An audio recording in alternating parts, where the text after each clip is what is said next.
At Kansas Insurance, we know one size doesn't fit all. In fact, our whole mindset is based on customized policies for you and your families. We're local, and we do what we do because we care about you. Think of us as brokers for your insurance needs. Working with Kansas Insurance gets you the award-winning service and attention to detail that only an independent agency can provide. All across Kansas, we're here to help you manage and plan for all types of risk. Contact a local agent today. Kansas Insurance. Local, independent, serving you.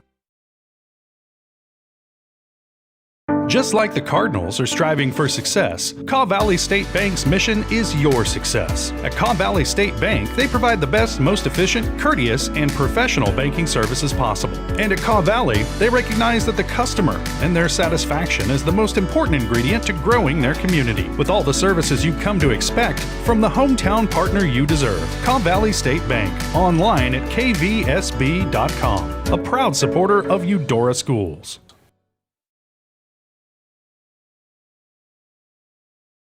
High-quality foods, friendly service, great prices, and a connection to the community that is unsurpassed. That's Jean's Heartland Foods in Eudora. Family-owned, Jean's Heartland Foods offers a convenient one-stop shop, delivering the everyday essentials you need to specialty items from around the world. Jean's friendly staff is here to help you find exactly what you're looking for. You have options when it comes to feeding your family. Choose to support local. Choose Jean's Heartland Foods, 1402 Church Street in Eudora, or online at heartlandfoodstores.com. Are you looking for a trusted partner in pet care? Look no further than Eudora Animal Hospital, proudly serving Eudora and the surrounding area since 1975. Eudora Animal Hospital offers a wide range of services, including wellness exams, surgeries, routine vaccinations, and emergency care. I just want to thank everybody in the community for trusting us with the care of their animals, and go Dogs! Schedule an appointment by calling 785-542-3265 or visit eudoravet.com.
The MVPs of BBQ. That's Barbwire Barbecue in Eudora. Family owned and operated, Barbwire Barbecue delivers great food and small-town hospitality at a valued price. High-quality hickory smoked meats, house seasonings, and time-tested recipes put Barbwire Barbecue a cut above the rest. Kick off your weekend with their delicious brunch on Saturdays and Sundays and enjoy game day your way with Barbwire Game Day Packs. Visit them at 601 East 10th in Eudora or see their full lineup of flavors at barbwirebarbecue.com.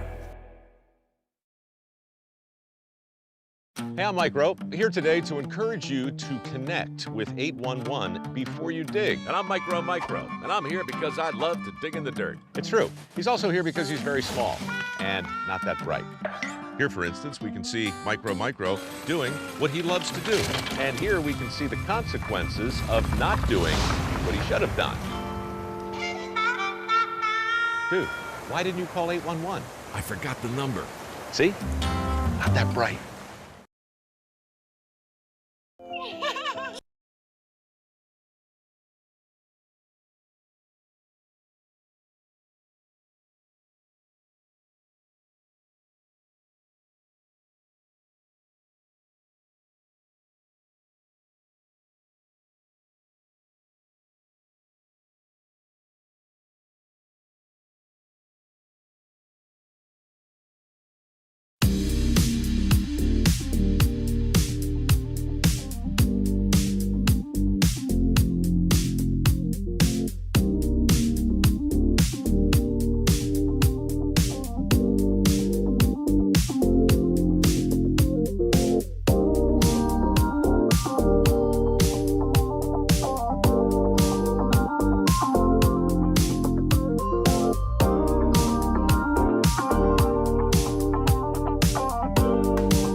Question: what will you find on all over-the-counter or OTC medicine packages to help you choose the right drug and use it safely? The answer: the drug facts label. This label lists the medicine's active ingredients and purpose, how much to take, and warnings you should know before using it. Remember, even OTC medicines you buy without a prescription can cause side effects you don't want. So follow the information listed on the drug facts label. For more information, visit fda.gov/drug facts label. A message from the U.S. Food and Drug Administration. What would happen if I had to pick up the phone, call 911 for one of my family members or one of my neighbors? What would I do if no one was on the other end to respond? What if there was no 911? So you can be a part of the solution. Anybody can be a firefighter. Male, female, younger, older. We have school teachers. We have leaders in business. Is me, you, anyone that wants to be. There is no typical firefighter.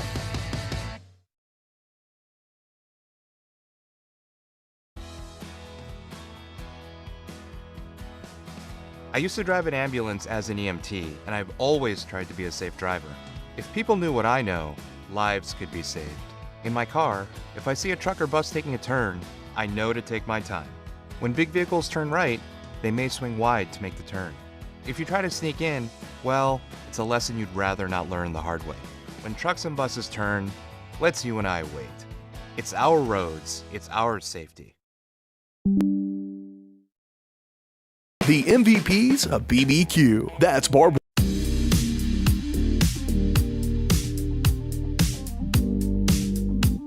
The MVPs of BBQ. That's Barbwire Barbecue in Eudora. Family owned and operated, Barbwire Barbecue delivers great food and small town hospitality at a valued price. High quality hickory smoked meats, house seasonings, and time tested recipes put Barbwire Barbecue a cut above the rest. Kick off your weekend with their delicious brunch on Saturdays and Sundays and enjoy game day your way with Barbwire Game Day Packs. Visit them at 601 East 10th in Eudora or see their full lineup of flavors at barbwirebarbecue.com.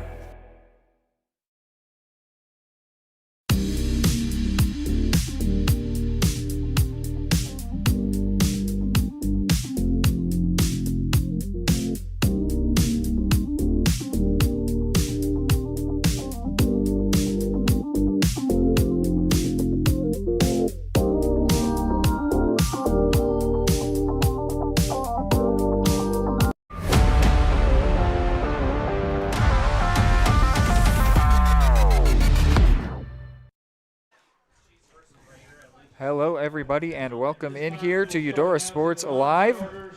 About to get the starting lineups announced here. We go ahead and listen in to our PA announcer. Max Dickin. Number 8, Rafael Temez. Number 12, Aiden Roberts. Number 13, Mitchell Cox. Number 17, Alex Lopez. Number 19, Colin Finch. Number 28, Owen Franks.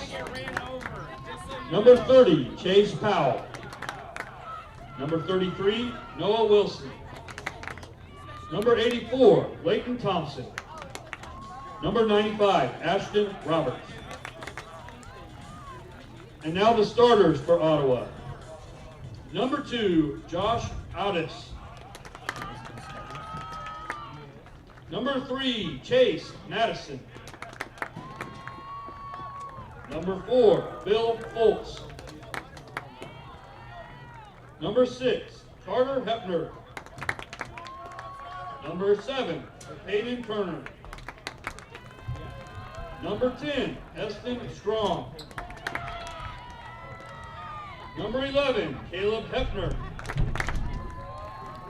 Number 18, Jacob Aber. Number 20, Jordan Jaworski. Number 22, Jeg Randall. And the goalkeeper, number 77, Court Wilson.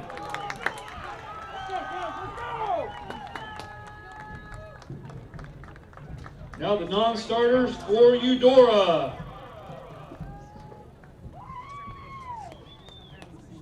Number 1, Mason Harding.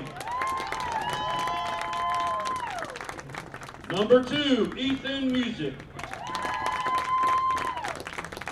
Number 6, Max Morford. Number 9, Cameron Kane. Number 12, Dave Campbell. Number 14, Grant Perla.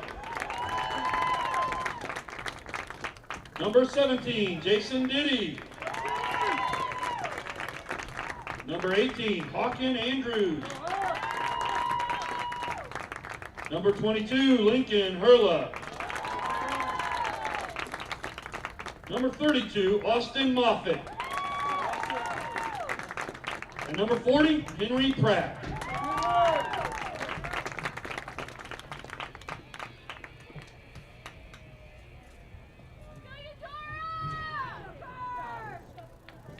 Going to get our starters here soon. What was that? And now your starters. Number 3, Jose Rivera. Number 4, Mattis Brzezowski. Number 5, Alberto Virgiati. Number 10, Braden Hayes. Number 13, Nate Steinlage. Goalkeeper. Number 15, Tristan Reidinger. Number 16, Jude Whalen. Number 23, Becca Merkelding. Number 24, Caden Dunback. Number 35, Daniel Peterson. And number 44, Cameron Daniels. Ottawa is coached by Roland Jaworski, head coach for the Cardinals, Darren Herpelding.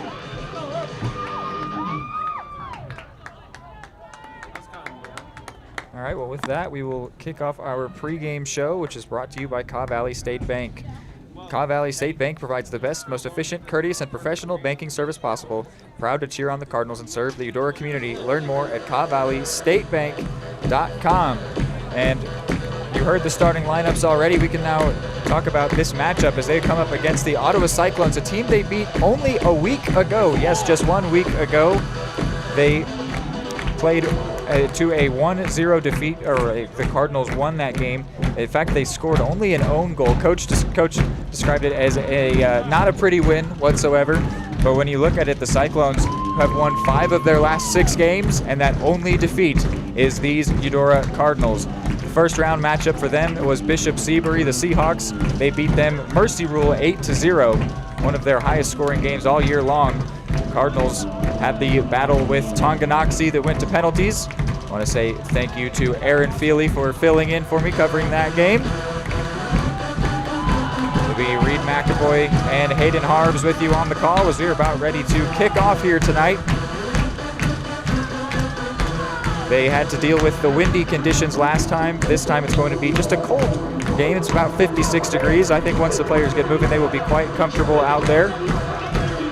This is the regional final. The winner of this is the regional champion. The Cardinals have already claimed the Frontier League title in co-fashion, sharing that title both with Spring Hill and the Baldwin Bulldogs. But a title is a title, and in fact, it's the first ever for the program, so they are very proud of it. Cardinals have won 3 straight. Braden Hayes has scored in 3 straight. Cardinals have 18 goals for and only 5 against. Meanwhile, the Cyclones have 22 goals for and 17 against. But keep in mind with those 22 goals for that they just scored 8 in their first round matchup. So we are now underway. The Cardinals kicking off. They're going left to right wearing the dark red jerseys, the crimson. Ottawa going right to left wearing the white jerseys. I tried that before, it didn't work. Those are all Ethernet to the field. This one played down the line here, trying to find Fultz, the freshman.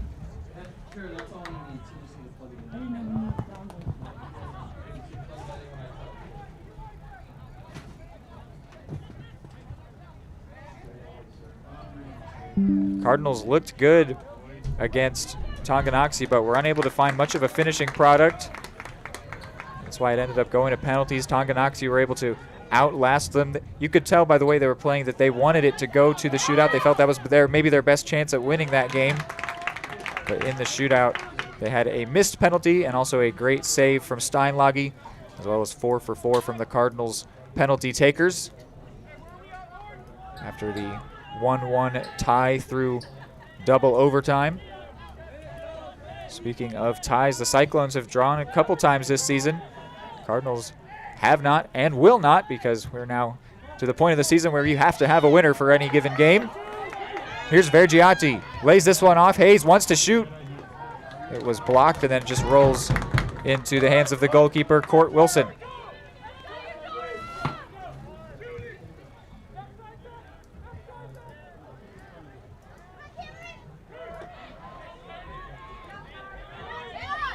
Whalen for Rivera. Dunback. Played in for Hayes. Hayes is going to get there. Vergiati with him in the middle. Hayes into the side netting.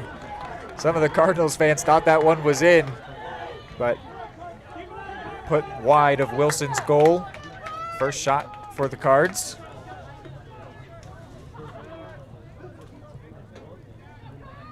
And only fitting, right, that the first one of the day almost goes to Braden Hayes, who's been just oh so good all season long. It was a great ball and an even better run that he took with the ball there. Here's a mistake from Peterson, but able to recover really nicely.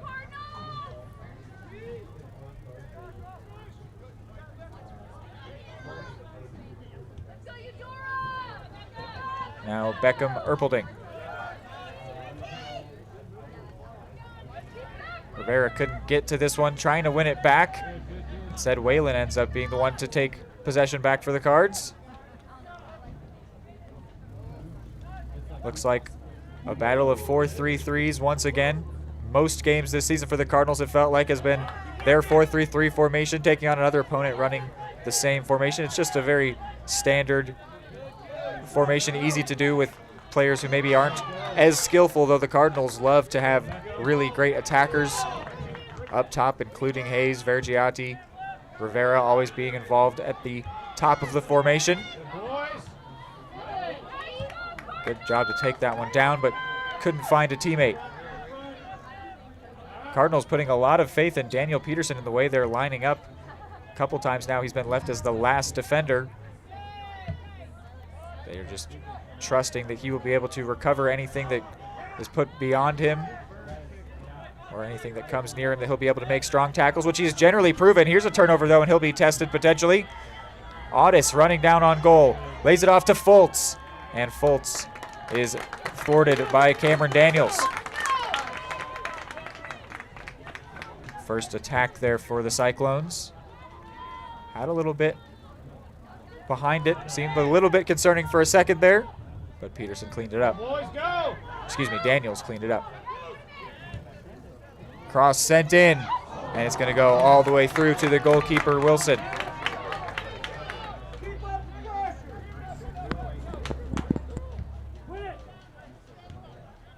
We saw the crazy wind in the game on Tuesday. Anything that was just a few feet or a few yards up from the field was getting caught, and I don't even know how to describe it. I'm no weatherman, but it was something pretty ridiculous the way that the ball was moving around. Better conditions here, Rivera. Another shot for the Cards, and in a good position. Rivera would have hoped to keep that one down more, but always tough on the volley there. Had Wilson concerned. Another shot for the Cards. Some very good positive signs here early. Yeah, they're certainly doing a pretty good job all around so far. Very clean, very organized to this point. But yeah, off of what you said on weather Tuesday, man, watching these kicks and seeing them not go either 70 yards or stopping within 20 is a little bit strange after that Tuesday night match. A lot of weather influence. Cardinals which doesn't look like it'll be the case today. So many numbers forward. They're only leaving 2 defenders back, putting a lot of pressure on the Cyclones with 8 players forward, all of them within the 30-yard line.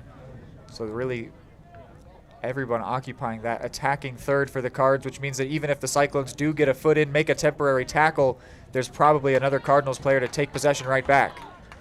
It's very much so a make us respect you before we change type of approach early on, which I'm a fan of. We've seen this offense is good enough to make up for any little discrepancies early on, so I love the aggression.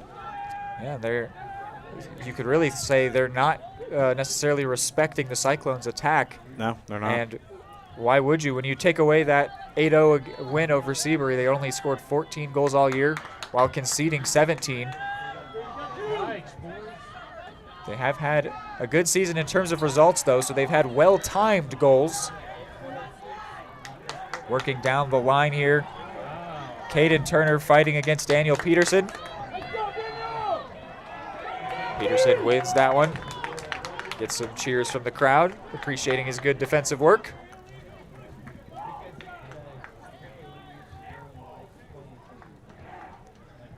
Also, maybe noteworthy, maybe not, color switch from Steinlage. He was wearing bright pink on Tuesday, donning blue today.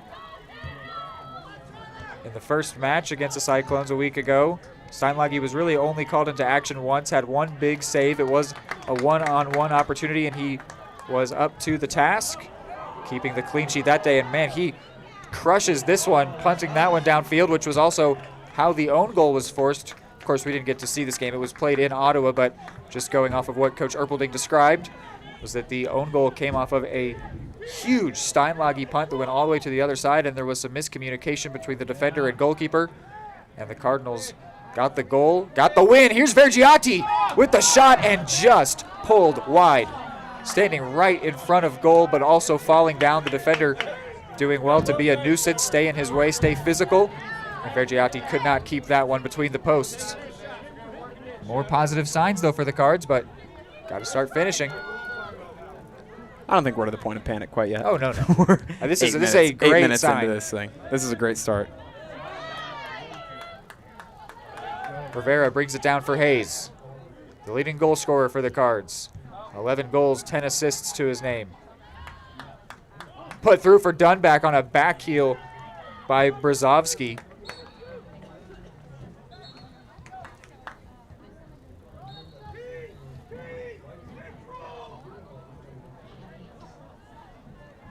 Cardinals again leaving only 2 defenders back. Everybody pushing up here in attack. Their formation essentially turns into a 3-5-2, and that 3-5 is very high up. It's forcing the Cyclones to have everybody back in defense, where they're effectively almost playing a 6-3-1 or a 6-4-0. They have no one that is anywhere downfield. So even if they get a chance like this to counter, it means there's a lot of ground to cover, leaving more of a chance for Daniel Peterson to clear any ball like that. Right now the game playing very well into the Cardinals' hands. That's exactly how you want it. All that you have to do with that is just capitalize. Finish, yeah, finish with points. When you have the, and that's going to be our first foul here today as Dunback is taken out, winning a set piece for the Cards. Yeah, whenever you have the run of play, whenever you have dominance, just make sure you get a goal from it, maybe more. Feels like that's been the tone with Eudora sports all year, hasn't it? Oh, yeah. Oh, yeah. Steinlage comes up to take this one. And he opts to go short, cross for Peterson. Peterson then wanted to send it long, but was blocked by Otis, the senior, shutting that idea down. And now miscontrolled as Foltz applying pressure. Cardinals in trouble here. Nicely navigated by Cameron Daniels. And the Cardinals get out of jeopardy and now could turn it into an attack. They got a pretty good numbers chance here. And another blocked pass, the captain, Caleb Hepner. Then an inaccurate pass taken away, Whalen. Erpelding. Missed by Rivera, turned over. Cyclones leaving a couple forward here, which means that they can potentially have a counter, but that potential taken away by Peterson once again. Cardinals putting a lot of faith in him, and he is repaying it here early. There are 6 changes waiting in the wings for the Cards.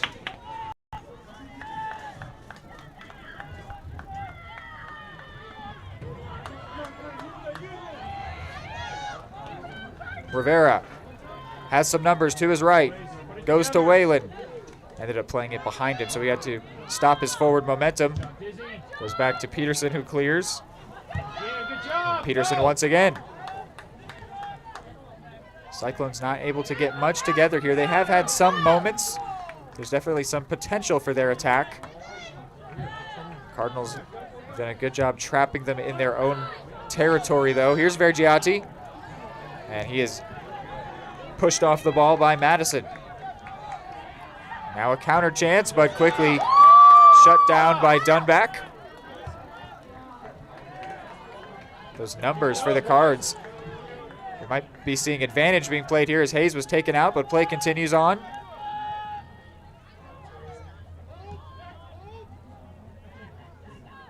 Hayes trying to get through defenders, but gets tackled.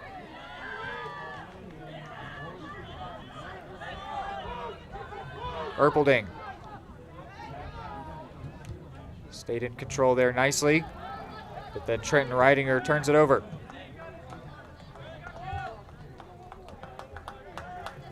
Daniels looking downfield. He's going towards Hayes, but didn't get enough behind that one.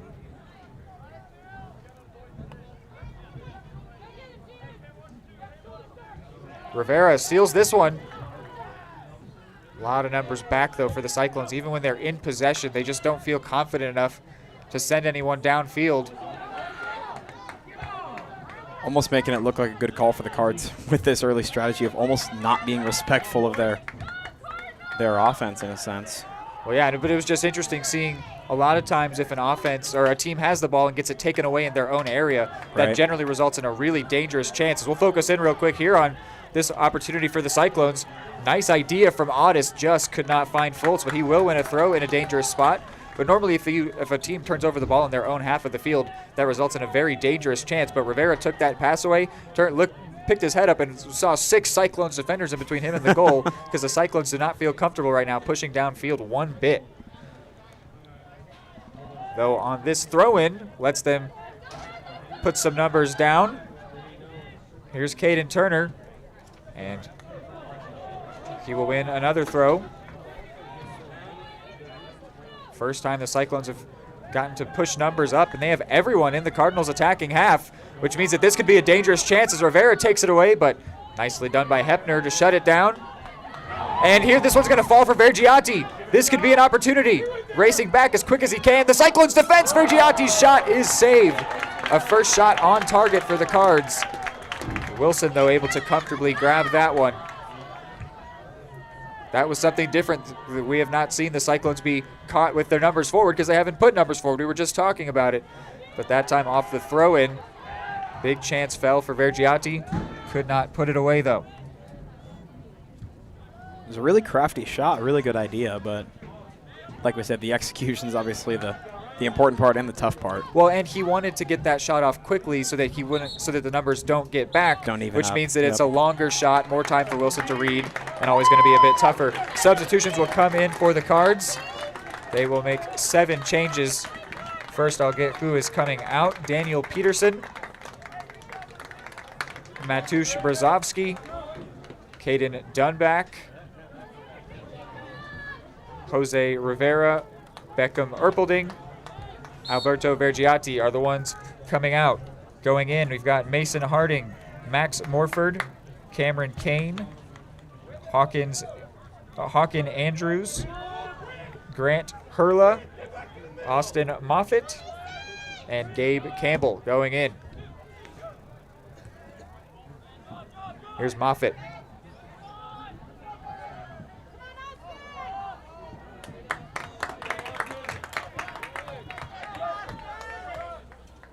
Moffitt finds Harding.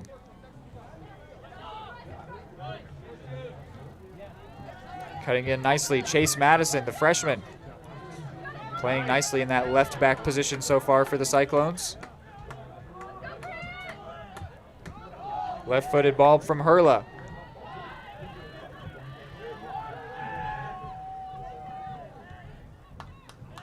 Cyclones feeling maybe a bit more confident. You can see their formation is a little further downfield. But that means it's a little more open for the Cards as Morford got a foot to that one but couldn't really control it. It'll still be a throw-in in a good spot.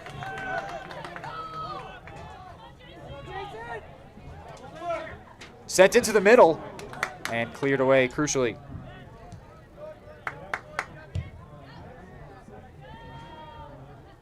Daniels sent that one into the area of Hawken Andrews impressively.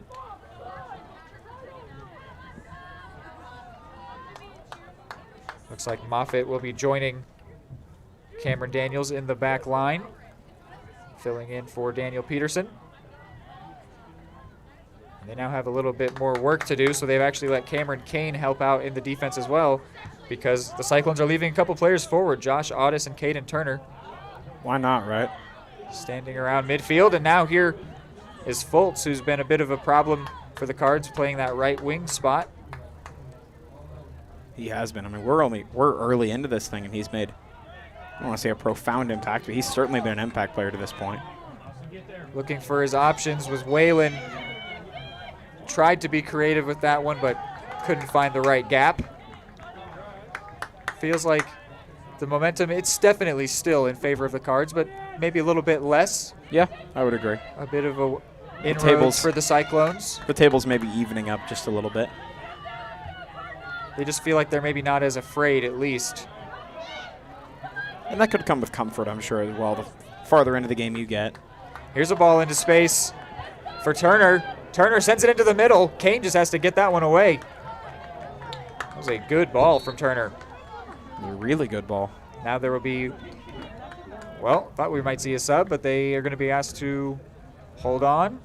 Caden Dunback wants to come in, and now he will be allowed to come back onto the field as he will come in alongside Colin Finch. Dunback goes in for Whalen. Finch will go in for Fultz. We were just talking about being a bit of a nuisance on that right wing. See if the senior Finch can provide something new for the Cyclone attack. Here's the throw-in. At the top of the area. Falls to the feet of Andrews. Turning downfield, Mason Harding. Great tackle. Cyclones counter chance now. Doing it all by himself. The substitute just in. Sends a cross into the box. That was Colin Finch introducing himself into the game. Cardinals fans are urging on the team to make a counter effort here after Ottawa had some numbers forward. I don't think that the counterattack is the Cardinals' primary, or will be the primary way today, though they are a very good counter team. Cyclones will want to be and have been very careful to not present the Cardinals with any counterattack opportunities. Certainly tells you, even if it's not the Cardinals' biggest strength, certainly something to be respected from the Cyclone side. You're seeing them treat it as a possible, could get out of hand, let's not let this happen type of skill. Harding. And some miscommunication there results in a turnover. Even with how conservative the Cyclones were or have been through these first 20 minutes, we've seen a couple counter chances for the Cardinals, specifically the one for Vergiati resulting in the shot on target. Yep. And that came while the Cyclones were being extremely careful. So it just shows you that is one of the Cardinals' favorite ways to attack, maybe their primary way of attacking. And the Cyclones hoping to not present them a chance to do that. Also shows that more conservative approach isn't necessarily a foolproof way to prevent the Cards from getting opportunities. They've certainly managed it today, even when the Cyclones are being more conservative. Dunback takes it back. And that one will go through to the goalkeeper.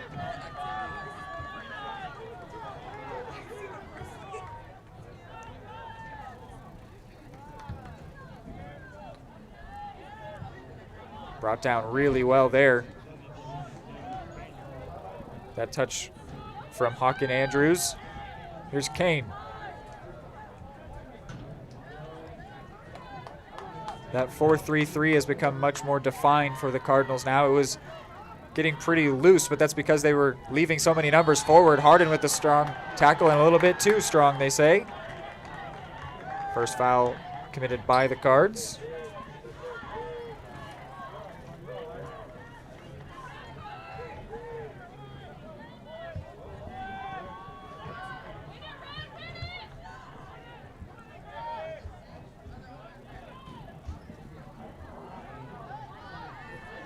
Here's a chance now, in behind the Cardinals D. Audis with a shot. Steinluggy diving save. First real shot, the dangerous shot we've seen, comes the way of the Cyclones. How impressive has Nate Steinluggy been this year, man? He's had, just in the couple of games we've gotten to cover, it seems like he's had so many significant saves in big moments especially. Yeah, he's got 7 clean sheets to his name. Couldn't keep one against Tonganoxie in the first round. One of Eudora's finest multi-sport athletes as well. Dual sport, I suppose. Great play there by the freshman Madison. Appreciating the effort from the left back. 6 changes for the Cards. Waylon, Brzozowski, Hayes, Erpelding, Reidinger, and Ethan Music come in. So those first 5 come back into the game. Ethan Music comes in for the first time.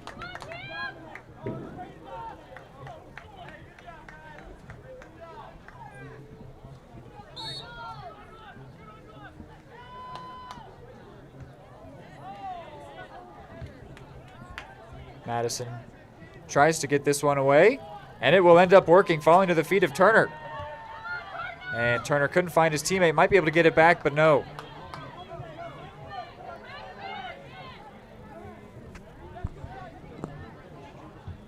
Looking for Erpelding, finds him. Couple runners in front. Good idea, but just a little bit inaccurate.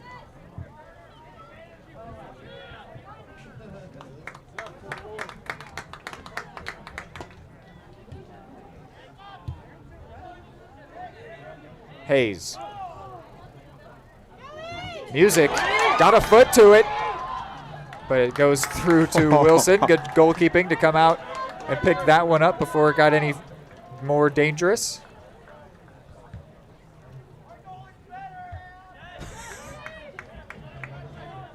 Hayes gets to that one just at the same time as Chase Madison.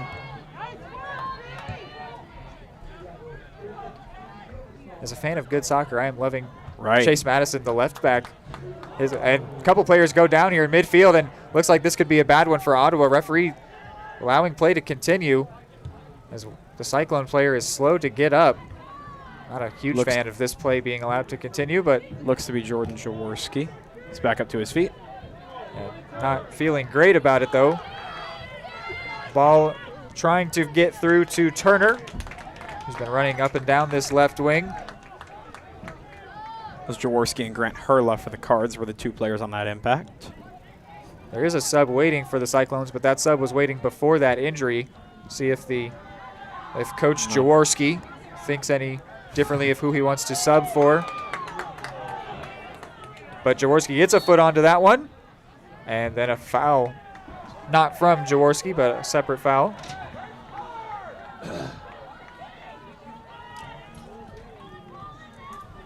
Rivera and Peterson wait for the Cards. Aiden Roberts waiting for the Cyclones. Steinluggy again up to take this free kick. Hayes gets ahead to it. Came down towards Music, but nicely done there by Jeg Randall. Headed back to his goalkeeper. That ball sailing by the setting sun over here at Eudora District Stadium. Words are hard today. Hayes. Rolling down the sideline, wins a throw. Before the throw comes, there will be 3 changes. Rivera, Peterson, and Vergiati. And Aiden Roberts coming in. Kane will go out. So too will Hurla and Ethan Music. On the other side, they did take off Jaworski. So don't know if that was originally who was going to be taken out and the injury just happened to come anyway, or if they changed of plans, but either way they did not change the player they were introducing to the game. Throw in very near to the corner flag, going down the sideline, or the back line, excuse me.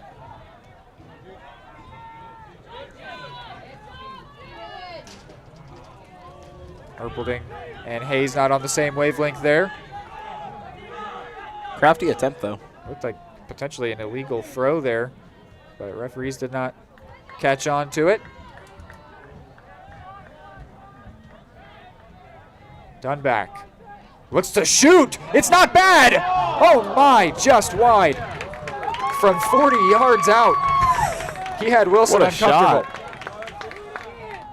I mean, the fact that he attempted that from that distance alone is interesting. The fact that it was a close shot that actually had the goalkeeper sweating a bit, that's a heck of an attempt. You love to see when a player's feeling comfortable enough to even try that, let alone pull off a shot as good as that. That means absolutely. He is confident in his abilities, and you can see why with that one. It's a great sign for the team as a whole. Cardinals leading in shots 5-1. Both teams with the shot on target. Both goalkeepers being called to make a save. This one going to roll through for Turner. Turner sends it in. It gets through to a teammate in the box. And I don't know if that was a shot in the end. Cardinals are let off there. Just some weird defensive miscues, a couple swing and misses at the ball trying to get it away. Resulted in a player inside the Cardinals' 18-yard box staring down the goal, and Steinlage ended up dragging it wide.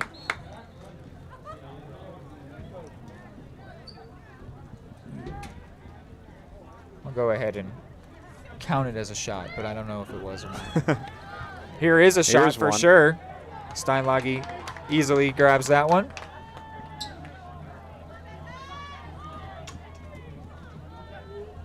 Whalen lays it off.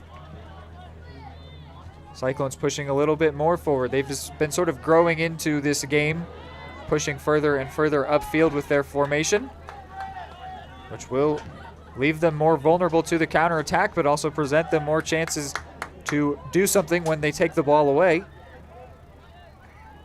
I imagine if the Cyclones were able to grab the first goal here tonight, that they would then retreat somewhat. Right. Well, and considering the Cards haven't put up a goal yet, they haven't punished that approach from the Cyclones to this point. I don't hate the adjustment to even out the numbers just a little bit. And I don't even know if it's something as this one. A little bit awkward. Wilson gets there before Vergiati, just barely. I don't even know if it's something that Coach Jaworski has called out, or as much as it's just the players feeling a little more comfortable to push forward, or a little bit more desire maybe even. Yeah. They know the importance of this game, the regional final, especially all the seniors out there playing to try to earn another game. But it could also be Jaworski telling his players, push up a little bit further. Fun for us to speculate. Dunback with a little bit of flair on that one. Back heel and then headed past his defender to find Braden Hayes. Hayes wins the throw. Nice tackle from Madison, and now a substitution. Austin Moffitt will come back in place of Erpelding.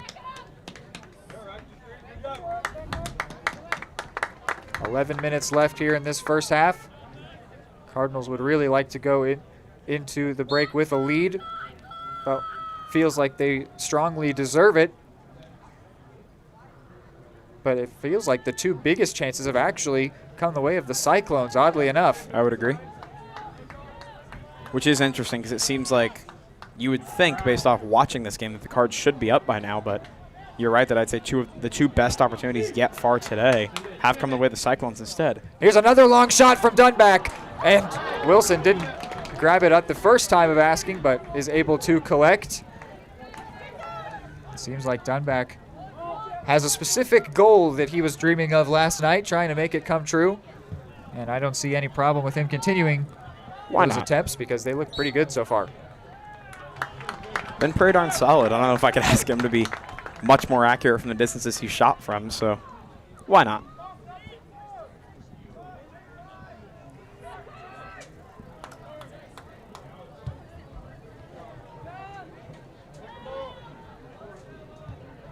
Cardinals have actually become a little bit more reserved in terms of their numbers forward. Here's Vergiati, wants to get it out, but that the Cardinals will have a harder time doing anything with it because they have less numbers forward. Moffitt, long shot again. Cardinals determined to test Wilson here. long shots are not bad, but Wilson certainly not bad. Has had enough time so far, at least. Under 9 to go here in the first half. Rivera. Whalen. Peterson looking long. Rivera chests it down. Lays to Moffitt, who wants to cross. Ends up hitting it straight into Hayes, but Hayes able to control it. Defender goes to the ground. Coach Jaworski wants a foul, but will not get it. And now that could have been a foul against the defender. Not sure. Referee may have played advantage there. Interesting little sequence. Peterson gets a tackle in there. That was a little bit prickly there. And he will go in for Eston Scram, who was just having that altercation with. He's liked his height tonight on kicks, hasn't he? Moffitt.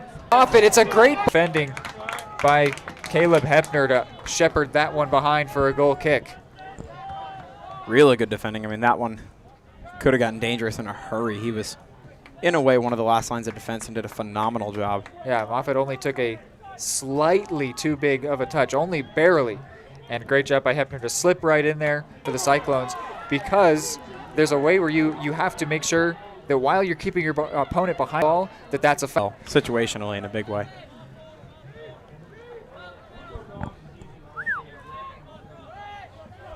I think the Cyclones would feel pretty good if they could get to the break.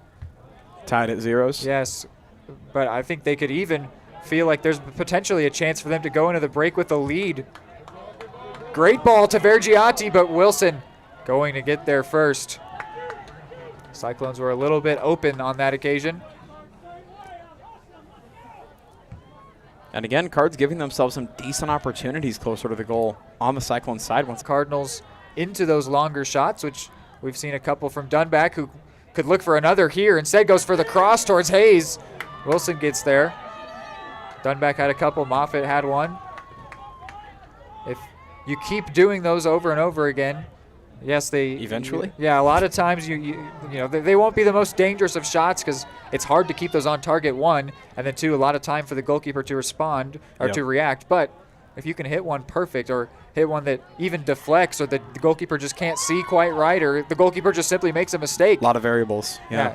It's just putting the ball in front of the net. That's how you get goals. Yeah. And the Cardinals good things can happen if you can get the ball close. They won this matchup a week ago with an own goal.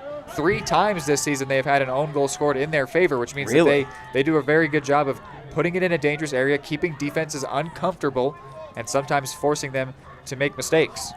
Which again, even if not necessarily super planned out or even if it doesn't look phenomenal, getting the ball close to the goal, good things will eventually happen. Will come in along with Ethan Music. And going back in, goes in for Max Ficken.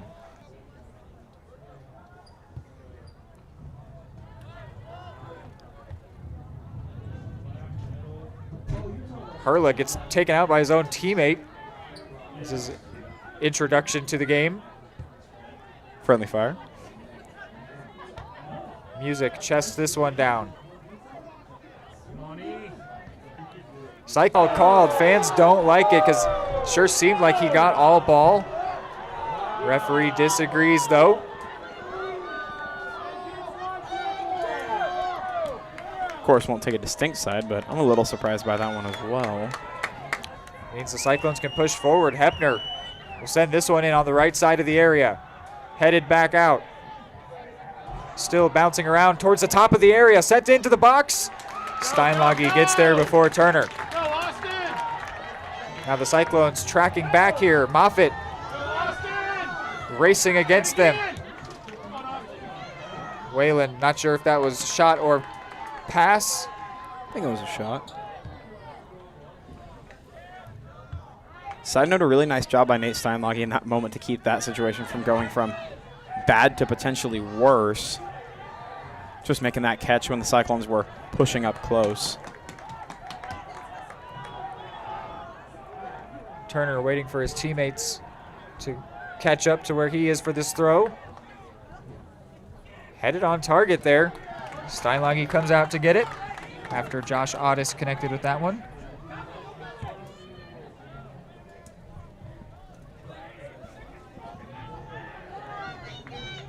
Momentum here for the Cards. Hayes.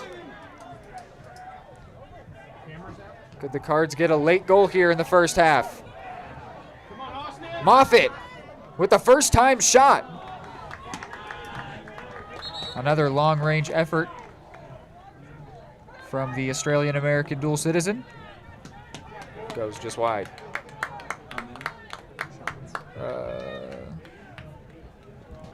Whalen blocked that one, and it's going to sit up for Moffitt, but Moffitt couldn't keep it in. A twist to the team talks that would be in this halftime break.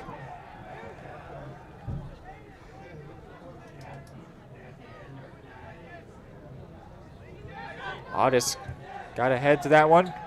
And then again. Music. Great job to get past the first defender. Couldn't get past him again, though. Ball a little bit too heavy for Moffitt. Cardinals pushing heavy here with these last 45 seconds. Getting interesting. It's Finch. Dunback comes away with it. He might look to shoot. No, he lays. I think he's going to commit an offensive foul. He will. Fifth foul called against the Cards. Ottawa not in any particular hurry. Turner wins a throw. Like you said, I think they might be pretty content to just run this thing to half, tied at zeros.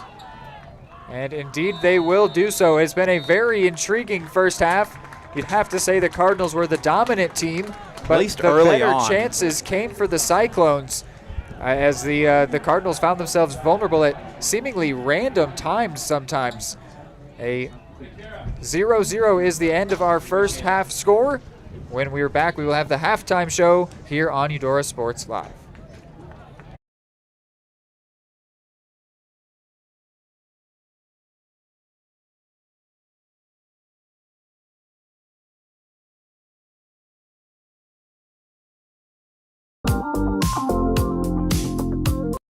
High-quality foods, friendly service, great prices, and a connection to the community that is unsurpassed. That's Jean's Heartland Foods in Eudora.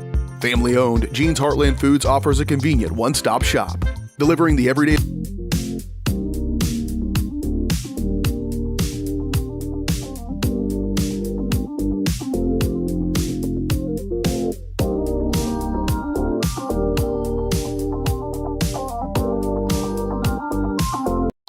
High-quality foods, friendly service, great prices, and a connection to the community that is unsurpassed. That's Jean's Heartland Foods in Eudora. Family-owned, Jean's Heartland Foods offers a convenient one-stop shop, delivering the everyday essentials you need to specialty items from around the world. Jean's friendly staff is here to help you find exactly what you're looking for. You have options when it comes to feeding your family. Choose to support local. Choose Jean's Heartland Foods, 1402 Church Street in Eudora, or online at heartlandfoodstores.com. What would happen if I had to pick up the phone, call 911 for one of my family members or one of my neighbors' family members or one of my neighbors? What would I do if no one was on the other end to respond? What if there was no 911? So you can be a part of the solution. Anybody can be a firefighter. Male, female, younger, older. We have school teachers. We have leaders in business. Is me, you, anyone that wants to be. There is no typical firefighter. More time before you wake up in the wild. Our natural world needs us now. Step by step, side by side, together, we can find a way to ensure that all life on Earth can thrive. To learn more about how you can help protect and conserve nature, visit nature.org.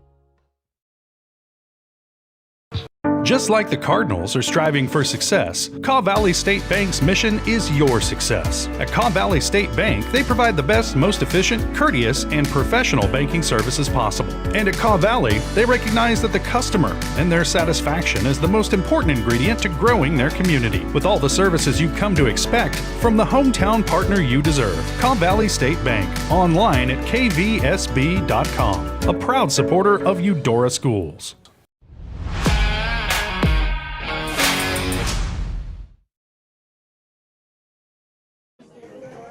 All right, welcome in here. Apologies for those technical difficulties at the end of the first half. As you will have heard, though, it is 0-0 at the break. Cardinals being the more dominant team, better chances falling to the Cyclones, as we said, as we get going here on our Jeans Heartland Foods halftime show. Shop local and support local at Jeans Heartland Foods. Visit their website, eudora.heartlandfoods.com, to sign up for exclusive offers and rewards today. Looking back at the stats here, we have the Cardinals leading in shots by 8-4, but actually the Cyclones leading in shots on target, 2 to their name, 1 only for the Cards. 3 saves by both sets of goalkeepers. 1 corner kick came to the Cyclones. 5 fouls committed by the Cards, 3 by the Cyclones. You can see teams out there, but there's still a couple minutes up on the screen. I imagine they're just probably moving to stay warm, as it is definitely chilly here at Eudora District Stadium. No lies detected.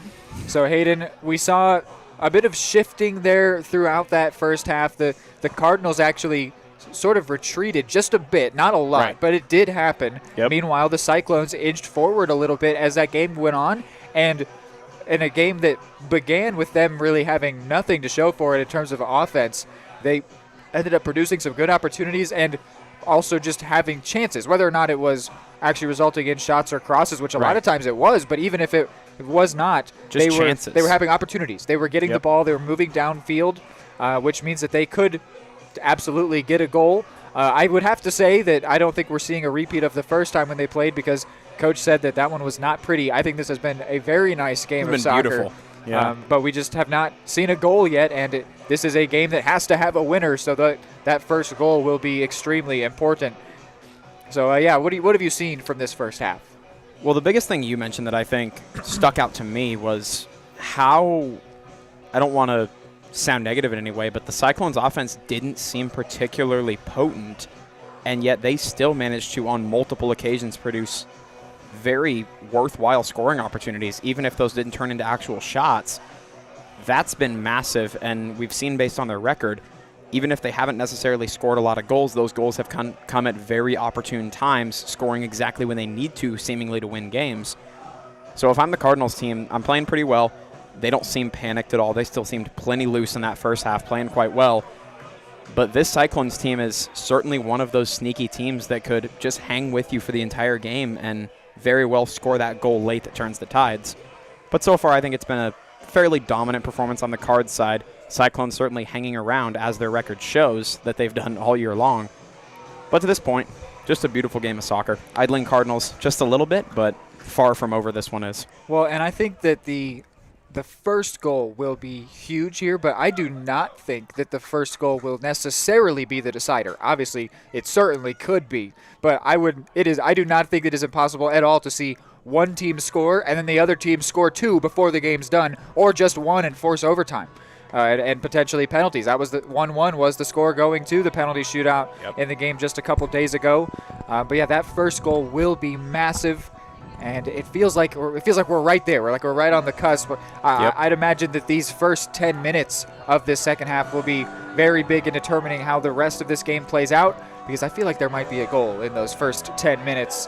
But we will have to see. I can see it. And we will get to see very soon, as standing over the ball is Eston Scram, prepared to kick off. It'll be the Cyclones going left to right now.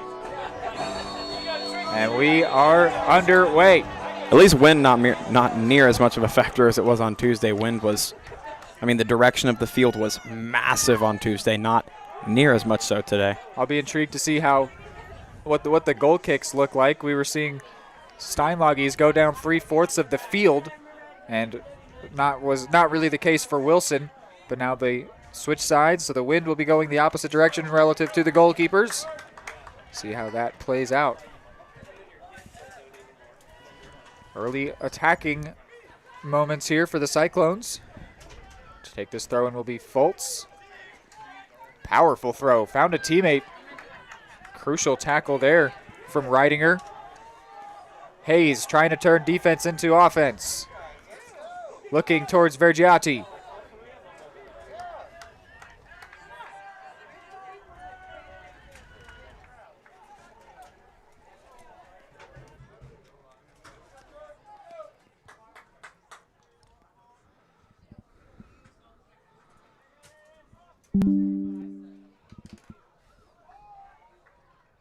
Cardinals have been continuing to retreat as this game goes on. It looks like they might have made somewhat of a formation change, leaving Vergiati as the main player up top.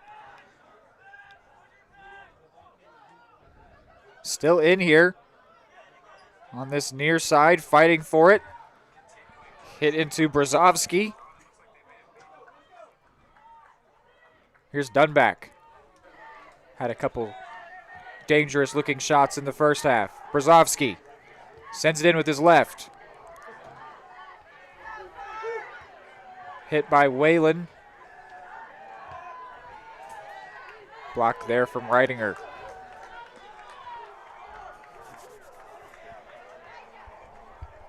Props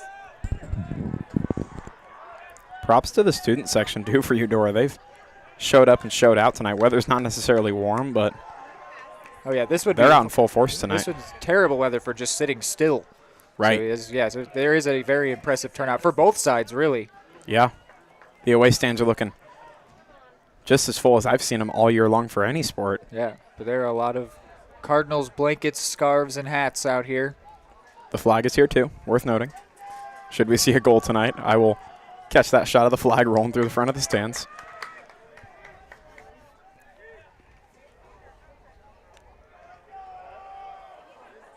Throw in here in a good spot for the Cards. Allows them to push some numbers forward. Early in the game, we talked about how if they were only leaving one defender back. At this point, they're leaving up to 4 defenders back. I couldn't really tell you what has caused the sudden change, the pullback, the resistance from the Cards. Maybe it's just a response to seeing the chances that have been presented to the Cyclones, not wanting that to continue on. Pretty good chance. And there's also, I have to imagine, some element of the Cardinals trusting themselves in a penalty shootout. They will feel that we shouldn't need to get there, and that's always penalty shootouts are very dangerous because there's no guarantee that the better team wins. And so you'll see a lot of times a team that knows that they are the weaker side, and I believe Tonganoxie did this on Tuesday, play for the shootout. Play for penalties. Because that's where they believe they'll have the best chance to take down a stronger opponent. And even though I think the Cardinals would trust themselves, trust Steinlage in that situation, they would be like confident to avoid getting there altogether. But they don't. I'm just considering justifying them pulling back a little bit. Right. It could just be something of, 1, let's not give up a goal that we don't deserve to concede, and 2, if we have to go to a shootout, we believe in ourselves to win that situation. Also a really slippery move from Hayes over there on the far end just now. This one into Didn't some result space in anything, but for Brzozowski, and then ends up letting it run out. Cyclone throw. Long throw there from Carter Hepner. Fultz gets past one, gets past another. Still Fultz. Not sure if that was where he meant to hit that one. I think he was trying to cross and just hit it all wrong. Steinlage throws it out to Dunback. Some pressure now from the Cyclones. We've seen these two teams almost like they're magnetic, pushing towards the middle of the field. There were 4 or 5 Cyclones players applying pressure. Here's Vergiati cutting in. Wanted to shoot, but it was shut down by Caleb Hepner. The more that the Cyclones push forward, of course, the more for their offensive chances, but the more vulnerable to the counter, the Cardinals' favorite method of attack. And it's a very slow march that we've seen. They're pushing more numbers. Cardinals responding, dropping back just a little bit. And this one crushed by Wilson. You can see the wind helping him out the same way that it did Steinlage.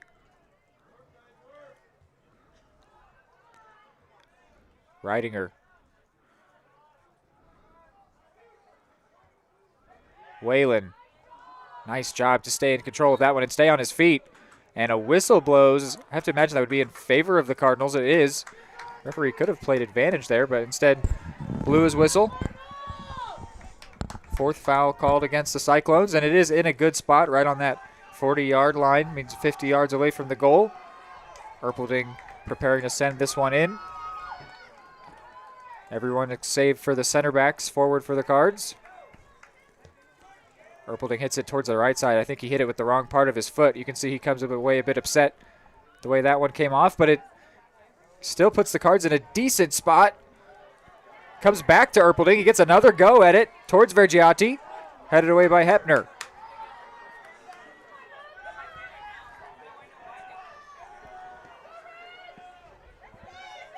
Scram. Tried to get it to Otis. Peterson gets it away. Dunback has been really lively this full game. Maybe the most lively player on the field tonight. Yeah, I would say so. We've seen a lot of belief. You know, we haven't seen a lot of that liveliness from is Hayes. We've seen some good runs, some good moves, of course, but not like the previous game that you and I got to call together, the 8-0 win over Chanute. He was having so much fun in that game, doing whatever he wanted, back heels and all kinds of skills, and hasn't really been playing with the same level of freedom here today.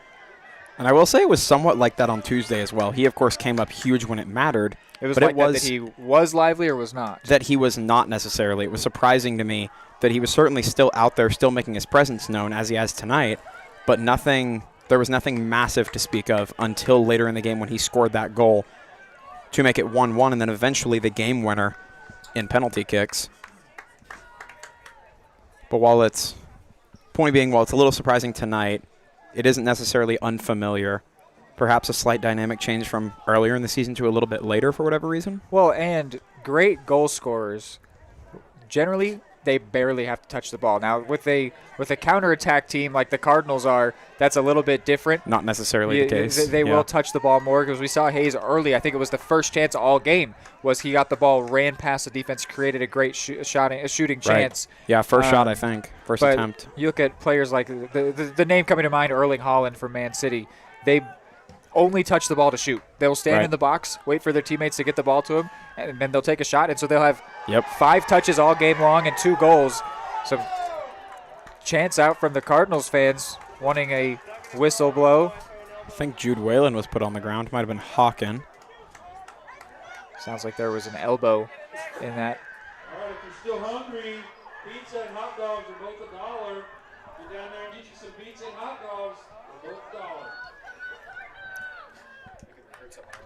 Right. Sent into the area, headed away. Cyclones now with really only 3 players defending the top of the area. And Rivera misplaced that slide tackle. Cards fans don't like it, but he didn't get as much of the ball as he would have liked.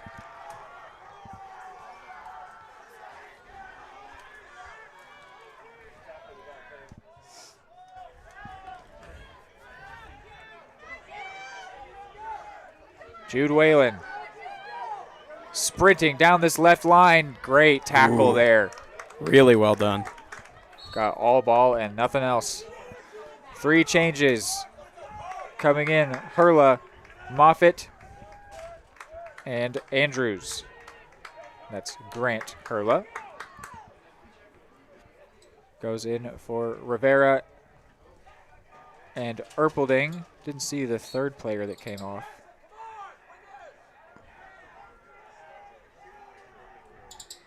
Thrown in from Andrews. Hepner tried to clear that one, didn't really connect with it super well. Goes out straight for a throw.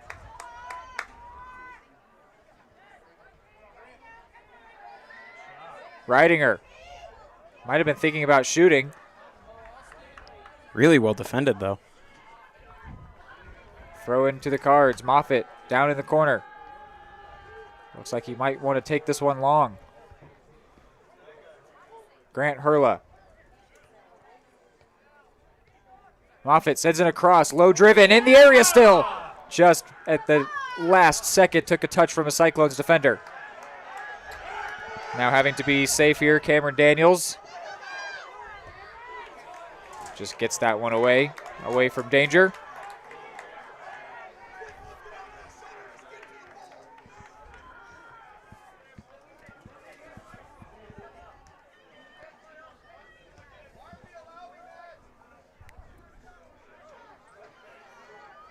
Steinlage got to that one. It was in a tough spot, but Peterson shepherded it towards the senior goalkeeper. First to this one, the left back, Madison.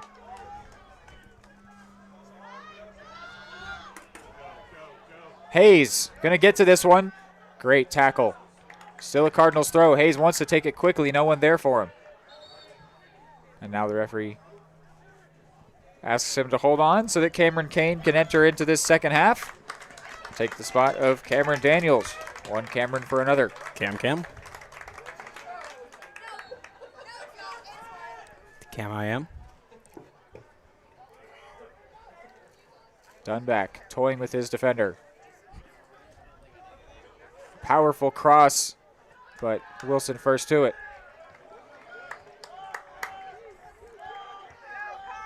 Man, you're absolutely right. This is a beautiful game of soccer we're watching right now. People a lot of times will see a score of 0-0 and think, oh, that sounds extremely boring. But there is, you can have a good game without those goals. The chances have been coming for both sides.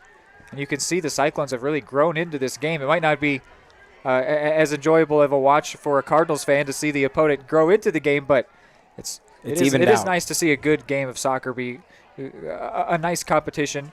And I think that if the Cardinals can come away with this win, they can feel really good about it. If they come away with the win, it'll certainly be earned, that's for sure.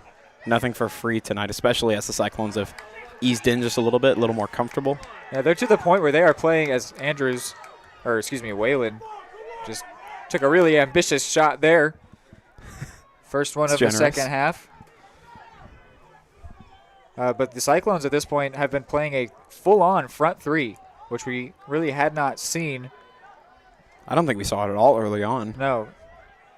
So they really do just continue to send those numbers a little bit more down the field. I know we've said it a few times, but it continues to be true. Right. They just inch a little bit further and further down. 3 changes. Harding, Morford, and Gabe Campbell coming in. Veggiati and Dunback and Hayes will come out. So the Cardinals looking for some new life in the attack, taking out the full front three. Right wing, left wing, and striker being substituted. Maybe providing some new life to the Cardinals offense. They've been somewhat lively, but unable to produce truly dangerous shots for quite a while at this point. Maybe some new names, some new faces could get the job done. Here's Reidinger. Misplayed there by Harding. Still in a good spot. Who took the last touch? It's a Cardinals throw.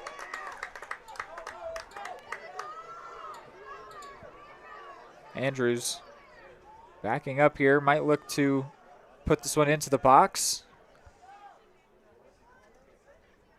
Gets it past the first line of defenders. In the area of Whalen.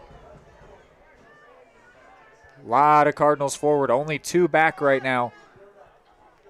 Playing like they were when this game first began with 8 players forward. Everyone that is not a center back or goalkeeper playing in the Cyclones half of the field.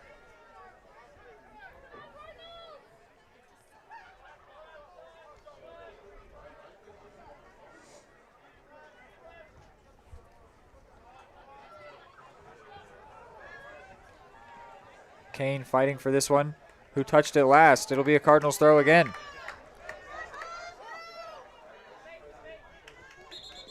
And referee felt that he took a little bit too much space down the sideline. They'll always give you about 3 to 5 yards of wiggle room. But if they ever feel that it goes too far, which apparently they felt that he had taken about 20 yards of space there, So the referee said, hold on now. Back it up a bit. Hold on a minute. Andrews heads this one. And they say that that one went out before Morford got a foot to it. He doesn't really like the call. Different from basketball, the out-of-bounds line in soccer is an eternal plane, just like the uprights in football. So it can go out in the air. It doesn't have to touch something out of bounds to be out.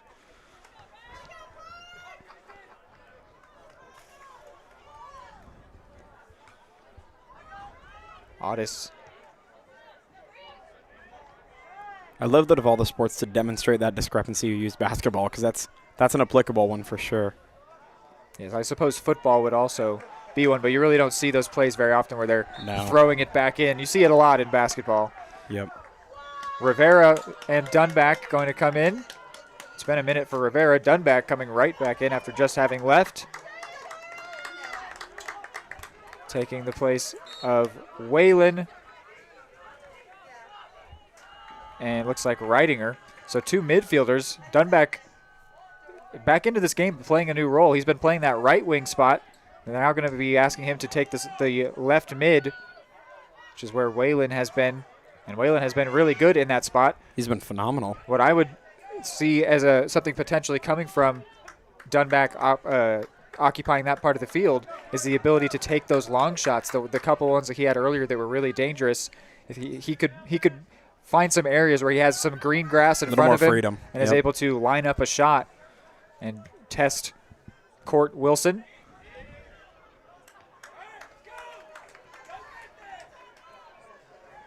It's been a while since we've seen either goalkeeper be truly tested, though they have been pretty involved in the play for both teams.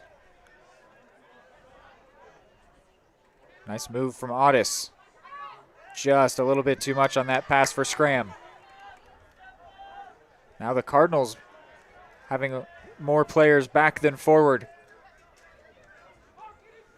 Looks like they almost have a 5-back at the moment, maybe even 6 as players continue to track back, but now they take the ball away and get to try and transition. Dunback being pressured by Finch.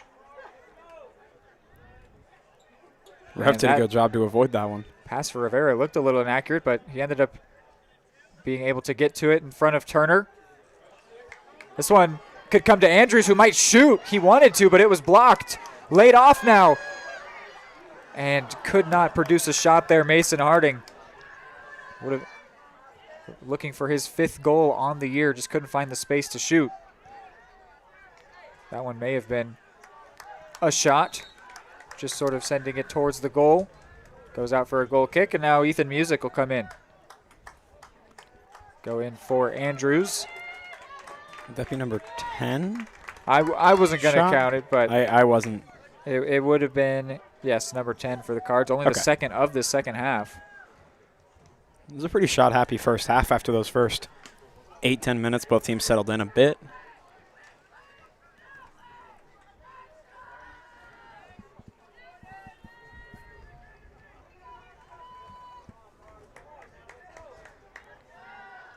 Here's a chance to get behind the defense on the left side. He's got numbers. This is a 3v2 for the Cyclones.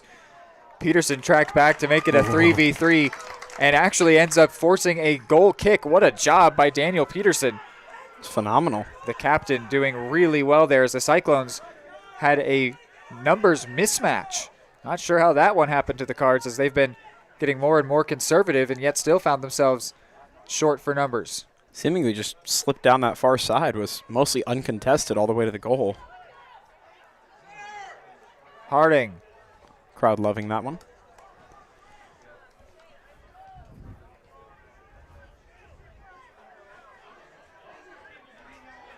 Long throw in. We are halfway through the second half here. I was going to say that. I thought I was so funny. We're halfway through the second half. Oh, there's a shove.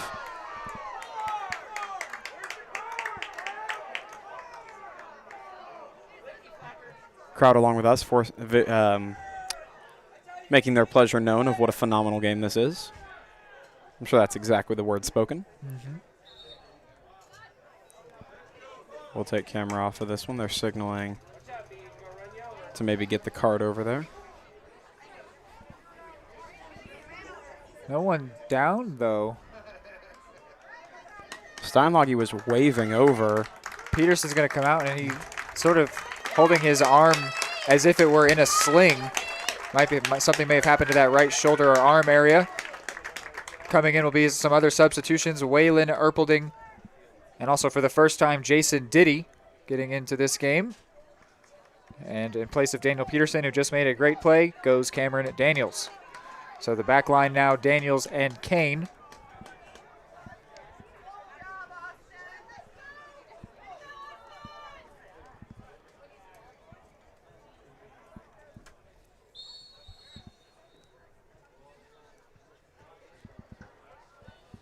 A hammer of a kick from Steinlage.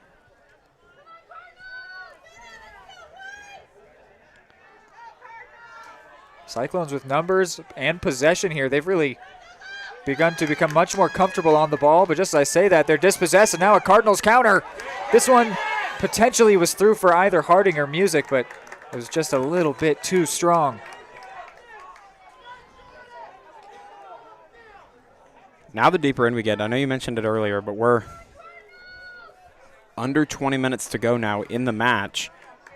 Would you say now that the first goal scored is likely a game finisher, or do you still think that possibility remains of seeing a little bit of an answer back from whichever side doesn't get that first goal? Well, we know teams are always very vulnerable after you've just scored. I think at this point that we're likely to see at least go to overtime, either 1-0 or 1-1. If it's not 0-0, as here is a chance for the offense. A shot from Finch. It's not bad considering the angle and the way that he had to shoot that first time. It's pretty solid, all things considered. Good job to keep that one pretty low, but not quite low enough. A couple changes now. Vergiati and Hayes coming back in. Morford and Harding had some decent moments when they came in place of the two star attackers, but not able to get anything done. And now back off the field as the team's leading goal scorer, and also the Italian Vergiati, who sits third on the team in goals with 5. Come back in to lead the offense. The fans trying to cheer on their team here to get a late goal, take the lead, potentially seal the regional championship.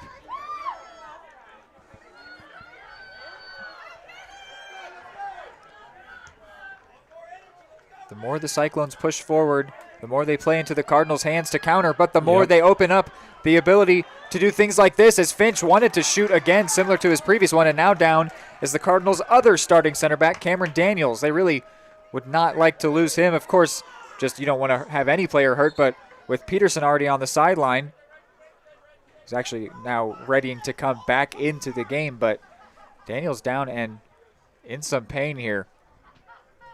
Referee has yet to signal for the trainers. He's seeing if Daniels will be able to get through this one on his own. You can show it. I don't think it's all right. Cool. Down here on that near corner of the end zone. Referee says no. Stay over there, please, trainer. Which means that Daniels will want to continue on here.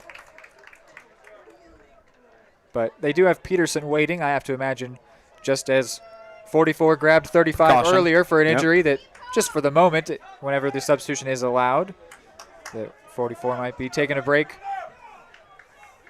Standing beside him, waiting to come in, is Lincoln Hurla.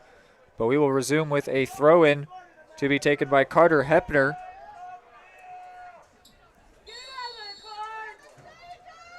So the clock runs again. It's a great throw from Hepner, still in that area, and really impressive clear by Erpelding. Not even really sure how he got a foot to that. Madison strong on that far side. And now substitutions will come in. Lincoln Hurla. There goes Peterson. And actually, Peterson goes in for Kane. So the Cardinals restore their original starting center back pairing. The seniors, Peterson and Daniels. Daniel and Daniels. Sounds like a law firm. Here's a chance. A lot of space for Music. Oh, his touch actually, I thought it let him down, but might have helped. It ended up working pretty creatively there, but the The counter chance itself has gone away, but still some momentum for the Cards. Here's Hayes. Ooh. Does not win a foul. I couldn't tell you how. Really looked like he was taken out there. Referee said it was either all ball or that he was exaggerating, but here he has the ball back now. Lays off to Lincoln Hurla.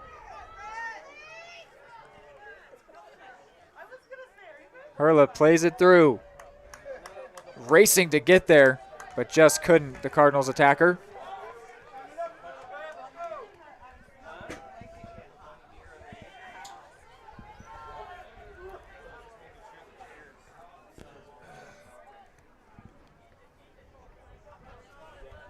Hayden, what do you make of what we've seen so far in the second half? So far in the second half, I'd say the dynamic has changed just a little bit. I wouldn't necessarily say the Cards have been less effective than they were in the first half, but it's certainly been a lot of Cyclones power, a lot of Cyclones control to this point. But I would say this is still, of course, score dictates, still a wide open match, but I would almost say the Cyclones seem to be playing a little bit more control in the first half as opposed to in the second half opposed to the first. Yeah, I would say that right now they have more of the momentum, which is, there's a difference between the momentum and the ability to score. I think the Cardinals have always looked like the more dangerous team, but that the Cyclones are, when they get the ball, are doing good things with it. They're having numbers in the right spots. Been a little more organized, it feels like. Yes, that's a great word for it. Changes now here, Matusz Brzozowski and Trenton Reidinger.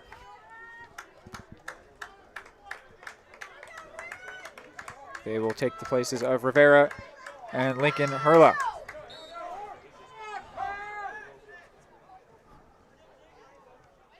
Music.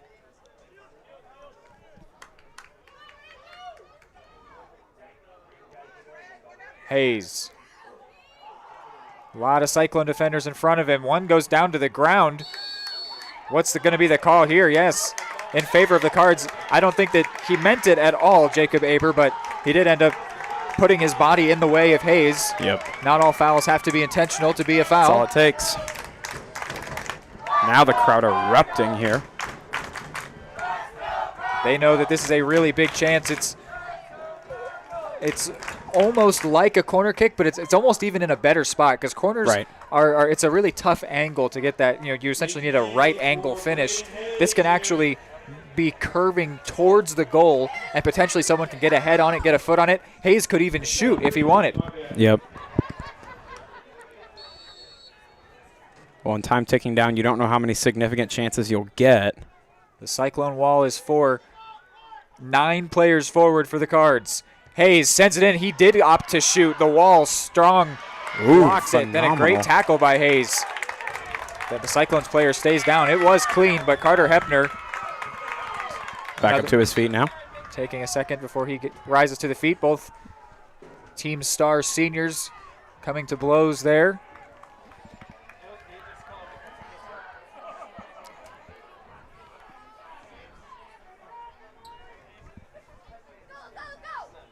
Clock currently stopped here as the referee sorts things out.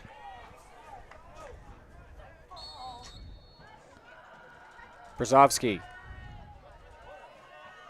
Vergiati. Dunback. Still in Cardinal possession. Peterson. Peterson, I think that's a shot. Goes all the way through. It wasn't a bad idea. I don't know how much he meant it, but ended up calling Wilson into action. He's done a good job at the top of his goal box, which is a great way to prevent bigger chances or more dangerous shots, to just take it away before the attack even gets to have its final chance, its finishing touch. Just take it away right off the attacker's toes. Hayes with a powerful throw, trying to put Vergiati through. A better touch from Alberto might have put him through on goal, but he couldn't get to that one. Shorter kick here going for accuracy out to Madison. Madison with a nice kick towards Turner, who gets a foot to it. No one there for him, but at least it's going to make the Cardinals back line uncomfortable. Steinlage with a not perfect clearance. Cyclones still in control here. Scram. Back towards Scram. Now Turner. More numbers getting forward for the Cyclones. The midfield getting involved. No foul there, just a slip. In the end, Vergiati gets a foot on it to just send it out of play for the moment. Gives a chance to regroup for the Cards, who were caught a bit out of position. Man, what a heck of a game this has been.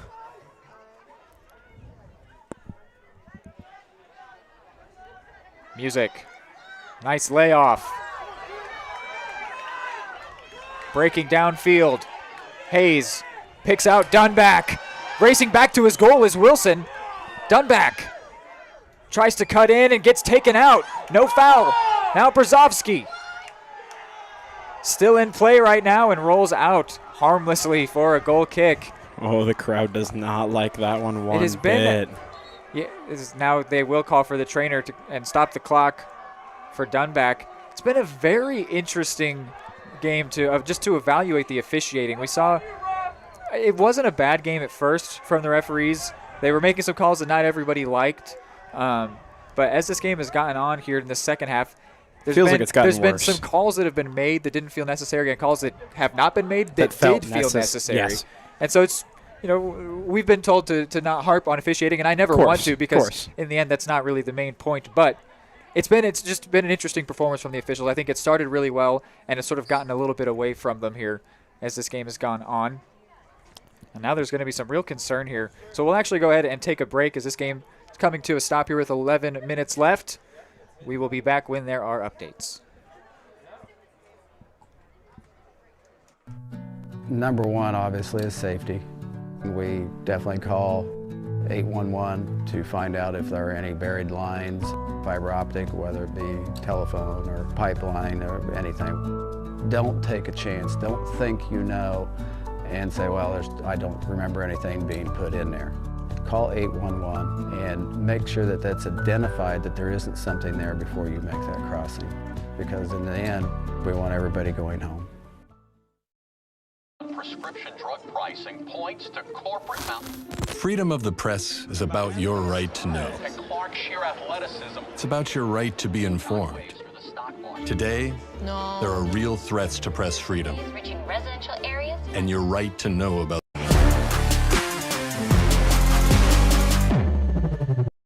Dunback was able to get off the field under his own power. He will come out of the game. I believe it was Jose Rivera taking his place. It is. So we will now get back underway. Dunback looks to generally be all right. He's up moving around. Actually looks like he's on the sideline wanting to go back in. Yeah, we've seen a lot of these these injuries that have kept players down on the ground for a bit, and that's just always going to be exaggerated when it's colder. Right, absolutely. Even just a hard hit that in a 70-degree game would you'd brush it right off could be something that just lingers for you. It's just a little slower. Right. But now Dunback is ready to come back in, and he will get immediately reintroduced to the game. I mean, I don't know. So number 24 is all good. Dunback is back. I don't know exactly what your list of sports played was like, but mine was a couple of contact sports and then riding bikes, and it's the exact same thing when it's colder. Whether it's a slight hit to your knuckles or bumping elbows with somebody else or hitting the ground on a crash, any little impact that would normally not be a big deal is just exemplified so much when it's colder. And this isn't even a cold night, just a little bit of a breeze. Dunback takes the place of Music, so that means Rivera stays out there. Cyclones, a lot of numbers back here. Cardinals have had a lot of the ball lately. It's very, very intriguing how many times we've seen the numbers front and back change up on the night. We've seen a lot of that from both sides, and it's almost on the fly. Yeah, that's a strategy when you have the ball or don't have the ball to push more numbers forward or back. But we've seen the teams do it like a lot. They'll push forward when not in possession or drop back when in possession, sort of going against what you would expect them to do, which shows that they're really making a full-on adjustment to the way they're positioning their team. And it's been very intriguing. The more the Cyclones push, though, more Cardinals chances. But then when blast came off a Cyclones player, unfortunate there for Jacob Aber. That one felt like it hurt. Sounded, wow. Again, words are difficult, guys. Shove there from Turner, but referee lets it go. Again, another one of those where you could say that felt like something where you would want the referee to intervene just to make sure that doesn't continue on. Right, into that run of play, yeah. Nice little chasing back technical here. Blip. Finch against Brzezowski. Finch takes a little bit of a poor touch, and Brzezowski shepherds that one out. Just over 8 to go. Will we see a decider? At this point, it would feel like a death blow for either side. And we still don't really know who's going to land it. Right. It's the best part about this night. Cardinals have looked more likely, but the Cyclones have had their moments. Kane.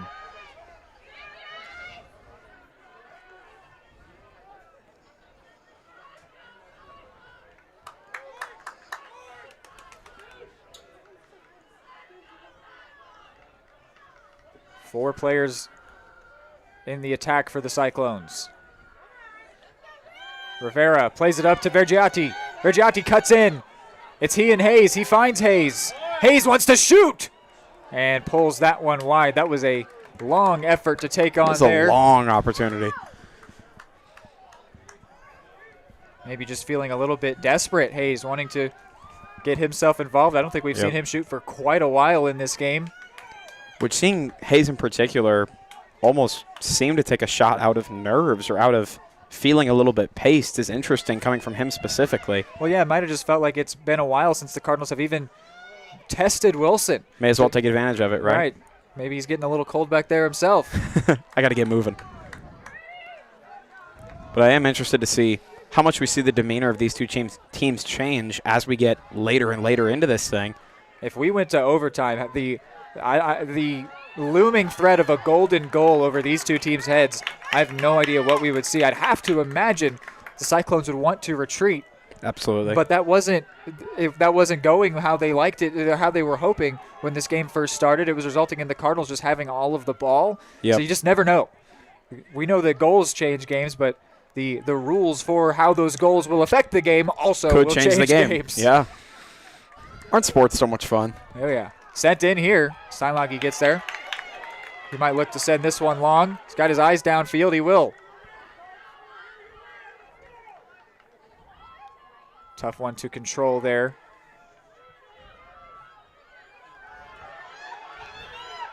Steinlage has to get this one away. Did nice to get elevation under that one.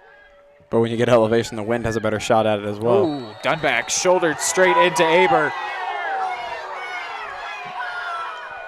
I'm actually okay with that call. I'm sure okay with that. Cardinals fans clearly don't like it, as you can hear, but that was a pretty straightforward shoulder check if I've ever seen one. Yeah, it seemed like Dunback ended up taking out Aber. Header here towards Steinlage. Turner getting his head to that one first. A third shot on target for the Cyclones. Cardinals still only with one. And that was the one from Dunback, long range. Actually, he had two on target. He had two on target for the Cards.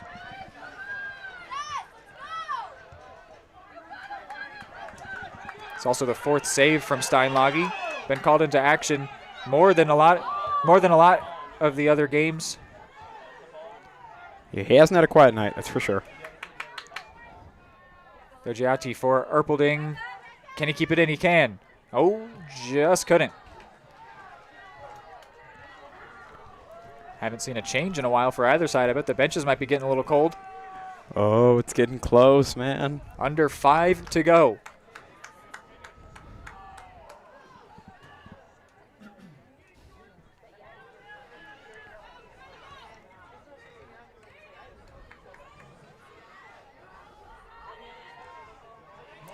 Brzezowski tried to get past his defender, but almost had a good opportunity. One more move, and he would have had a great shot. Dunback. Too much on that one. No one forward, though, for the Cyclones. Save for Audis. Can he keep this one in? He may have. No, just barely out. This will be telling here as we approach the Very. end of regulation for what are the mentalities of these teams. Cardinals right here not really rushing to take this throw. They don't seem tense is not the right word for it. Completely illegal throw. One of the most obvious foul throws you'll ever see. You have to keep both feet on the ground. Brzezowski looked like he jumped off a trampoline when he threw that one. So it's a turnover. Easy call. In a bad spot to turn that one over. And I wouldn't say the Cards have looked tense. That wouldn't be the right word for it. But there is almost a nervous feel out on the field with them. Not a lot of urgency, but also they don't look very smooth. They don't look very loose to this point. Yeah, I'm not seeing either team have much urgency when it comes to dead ball situations, but both teams have been playing with urgency when it comes to breaking downfield, trying to break down their opponent. Virgiati went with an outside of the cleat hit there. Wins a throw. 3 minutes left.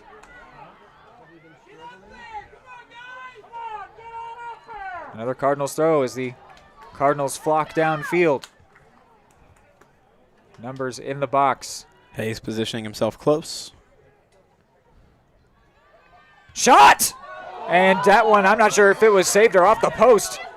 That one was really close. Wilson was scared of that one. It's one to get the heart pumping for sure. Because it's a goal kick, that'll tell you that Wilson did not get a touch to it. But that was a dangerous shot there. I didn't even see who took it, but it was very threatening. I'm going to be honest, I didn't see that the shot was taken. I thought it was blocked.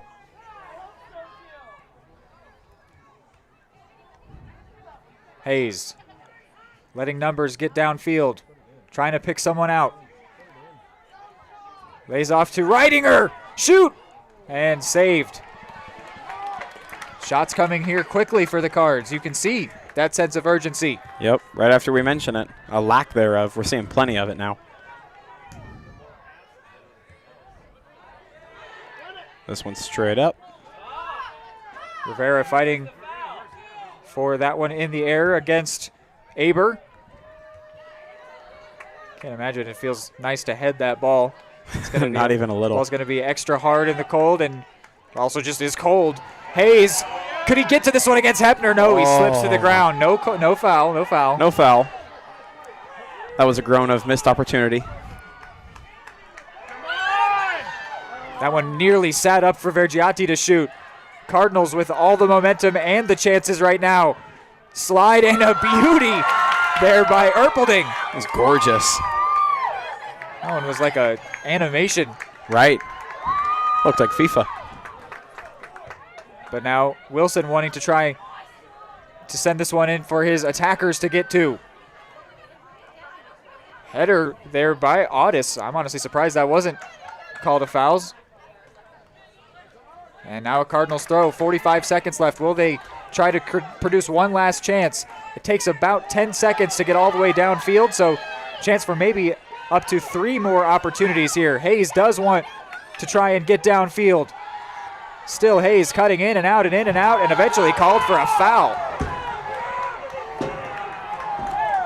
And we've seen energy from this Eudora crowd all night, but they are very, very vocal to this point in the game. Not a fan of that one at all. 20 seconds left. We'll probably see the last chance come to the Cyclones.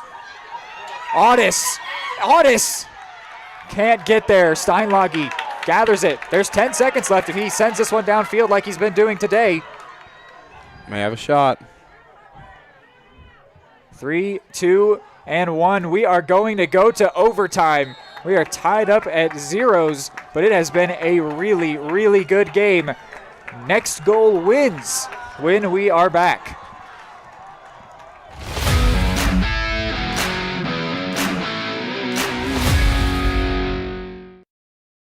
At Kansas Insurance, we know one size doesn't fit all. In fact, our whole mindset is based on customized policies for you and your families. We're local, and we do what we do because we care about you. Think of us as brokers for your insurance needs. Working with Kansas Insurance gets you the award-winning service and attention to detail that only an independent agency can provide. All across Kansas, we're here to help you manage and plan for all types of risk. Contact a local agent today. Kansas Insurance. Local, independent, serving you.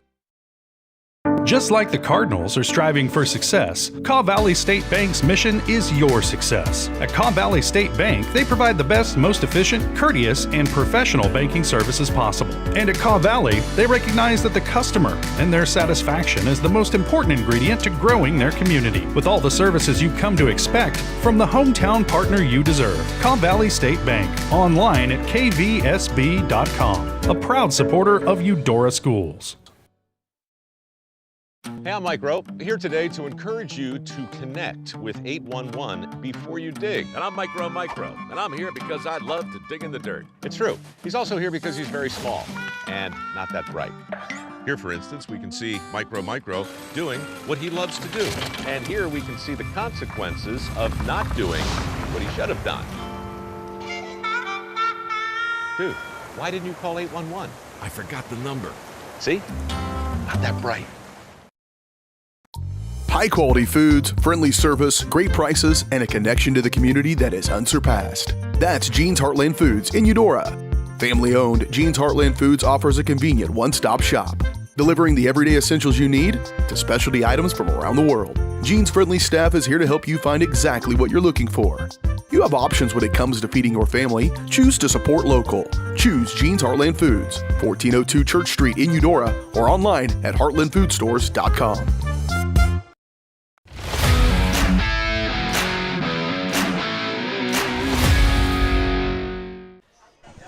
All right, well, welcome back here into Eudora Sports Live. Reed McAvoy, Hayden Harves with you. Got a treat tonight. It's not quite a halftime show. It's not quite a post-game show. Not sure what to call it. There's definitely not a sponsor for it. Two-thirds intermission? I don't know. Yeah, there is a break here. The next we will play 10 minutes. If there is to be a goal, that is a golden goal, which means game over. If we're still tied after that first 10, there will be another 10. Same situation. If there's a goal, then that team wins. But if we're still tied, just like Tuesday, we would go to a penalty shootout. So, which is risky. Yeah, so Hayden, we saw a really good push by the Cardinals just in those last 2 minutes with some two of their biggest chances all day long, really, since the first opportunity for Hayes, and then there's another early one for Vergiati. We really haven't seen big opportunities. We've seen some aggressive long shots, but nothing really where you're like, wow, this is a big chance for the Cardinals until right there at the end. How does that set them up for this overtime period? How are the Cyclones feeling? What do you think we're going to see for this next 10 minutes? Well, first off, I think it sets them up pretty darn well. I mean, you've now shown yourself that is something the Cards are capable of doing. They're capable of setting up those chances now, which, may have needed to be seen even if we know they can do it, because when you play nearly an entire 80 minutes and don't have that run for almost the entire second half, it can be huge for momentum later in the game to be able to get one of those good runs and good setups. But it really comes down to, for me, when the Cardinals are getting those setups, you've just got to do a little bit better of slipping through the defense that the Cyclones have been playing, because it's been really, really stout to this point, especially in the second half. This is a 0-0 game for a reason.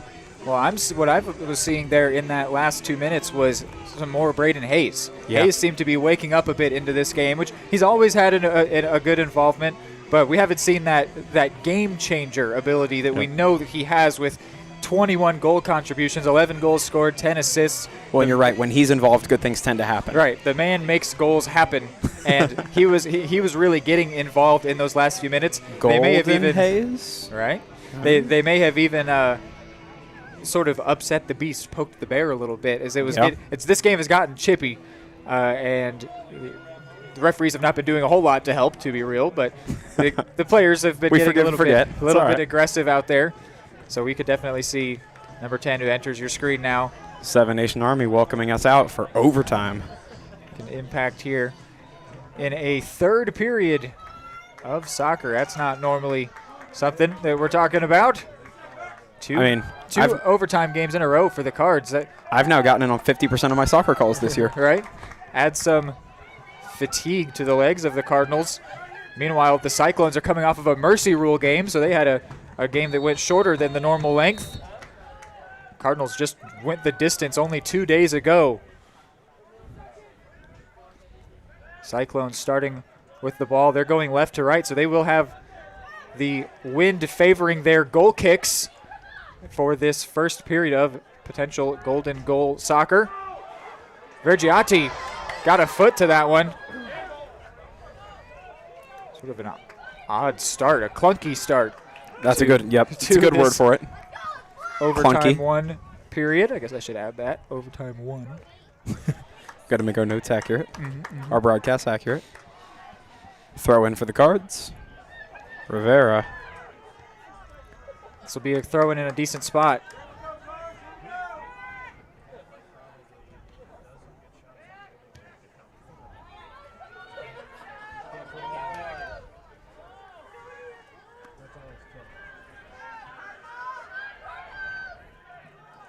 Ottawa getting some more numbers forward. That one went towards Otis. We have not seen Cameron Daniels come back into this game. Seems interesting. Seems like we might not see Cameron Daniels come back into this game. Hopefully he is all right. That means that Cameron Kane will be relied on here to be the defensive counterpart to Daniel Peterson. Steinlage getting his first involvement of overtime, no matter how small.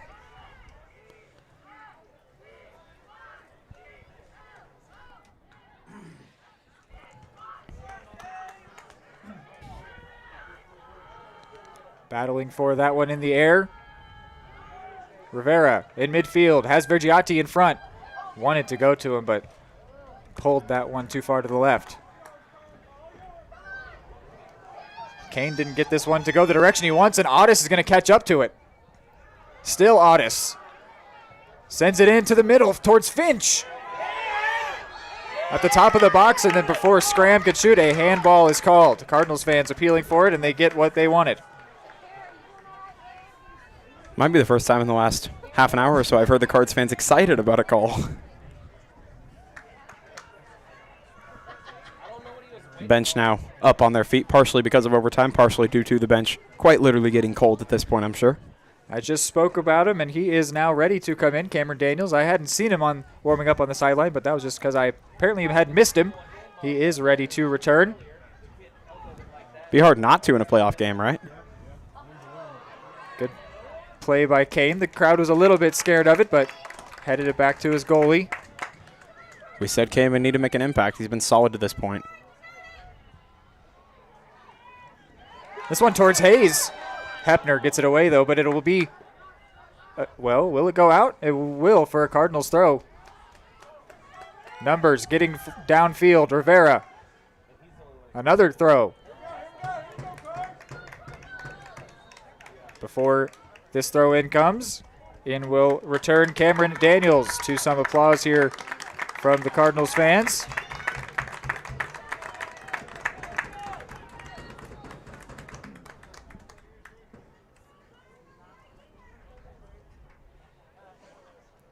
Every Ottawa player is inside their goal area.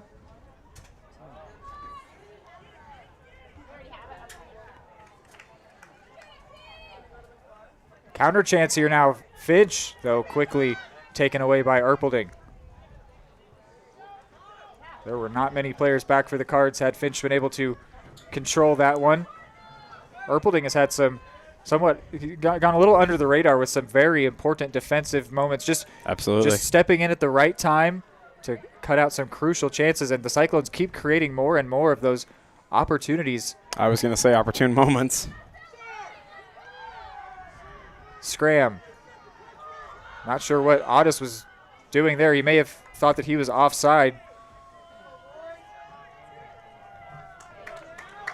And I was harping when we came back for overtime about how rock solid the Cyclones defense had been just when it comes to steals and not allowing extended run of plays from the Cardinals. But the Cardinals defense has been equally stout in overtime so far. They have not given up much of anything to the Cyclones when it comes to holding an extended opportunity to score. So halfway through overtime period number 1. Not much for the Cyclones. Not a whole lot more for the Cardinals. Again, 0-0 means just that. But it has been a good 0-0, which is it has. There is a such thing as an extremely ugly 0-0. That is not what we are being treated to here. Both teams have been very capable connecting passes, turning defense into offense as the Cardinals try to do here. but won't be able to. And now a counter chance. Finch nearly had an inroads there behind Daniels. These throw-ins have been big moments for the Cyclones because it allows them both the time and opportunity to push numbers forward, get everyone into a good area, and then try and just send it into the mix. Put it in a blender, see if anyone can get a foot on it. Suppose put it in a cyclone would be a more appropriate word. Hayes is going to bring this one down, and most of the Cyclones defense is currently behind him. If he can get this one going quickly, finds Vergiati. Back to Hayes. Hayes with some speed. Might look to shoot. Has some numbers in the middle. Rivera! It's in! Is it in or no? They say no. It is not. Wait. The light show's going, but the ref said no. Ref now stops the clock, I think, because of the lights. Everyone thought that was in except the referee and the goalkeeper. I think they did keep it out. I think they did. No goal is the call. Wow. Game-saving moment. Yes, and trying to see who made that stop, because it was right on the line. It was destined for a goal. Well, not only Wilson, I mean, I'm sure that was the entire defense, but it was Caleb Hepner, one of their captain defenders, and just Court Wilson, of course, at the last second, stuck out a foot on that one. He did indeed keep that one out. Apologies that I thought that was in, but can you really blame me? The light show started. The light show started, man. Come on. But it was a crucial intervention from Caleb Hepner, keeping this game alive. What a play. Keeping the season alive. Yeah. His season especially. He's a senior. Right. I mean, this may be the last time a lot of these guys touch the field. Wow. What else do you say? Just incredible stuff we're witnessing. Cardinals might feel like they're trying to do it again, though they want to score for the first time. Dunback. Still on his feet. Goes out for a throw. Wanted to take it quickly. Does. Whalen. Shot! And saved. It was a shot on target from Whalen. Second most goals on the team with 6 to his name. Stung the hands of Wilson that time.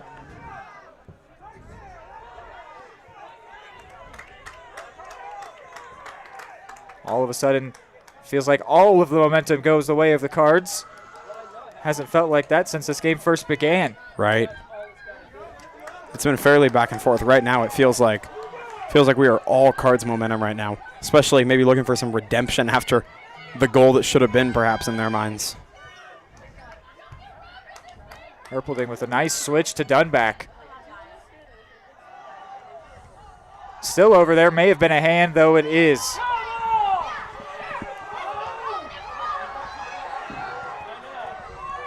Now referee stops the clock. Hayes really wanted a foul on that one. I think maybe the free kick was taken from the wrong spot following the handball. 1 minute and 8 seconds left before we would switch sides for another 10 minutes. But will there be a finishing touch on this one? Rivera. Couldn't find Dunback. Now the Cyclones storming back. Otis. And a crucial intervention. It will be a corner, though. Great stop by Daniels. Clock still moving. Cyclones not pushing downfield as urgently as you would maybe expect with this situation.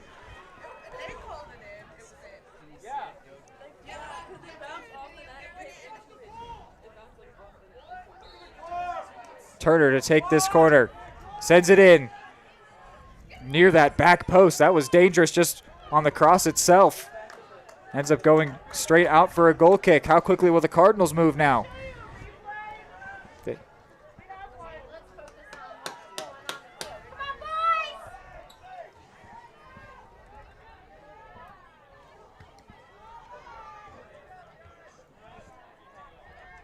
Reidinger headed that one 2-1, and we will continue on here. There is more soccer coming your way here on Eudora Sports Live. We're going to go to a second overtime period. This time the Cardinals will have the wind at their back, just as they did on Tuesday. We are going to double overtime. We are on the brink of a penalty shootout, but if there is to be a goal, it would be a decider. Keep it here on Eudora Sports Live.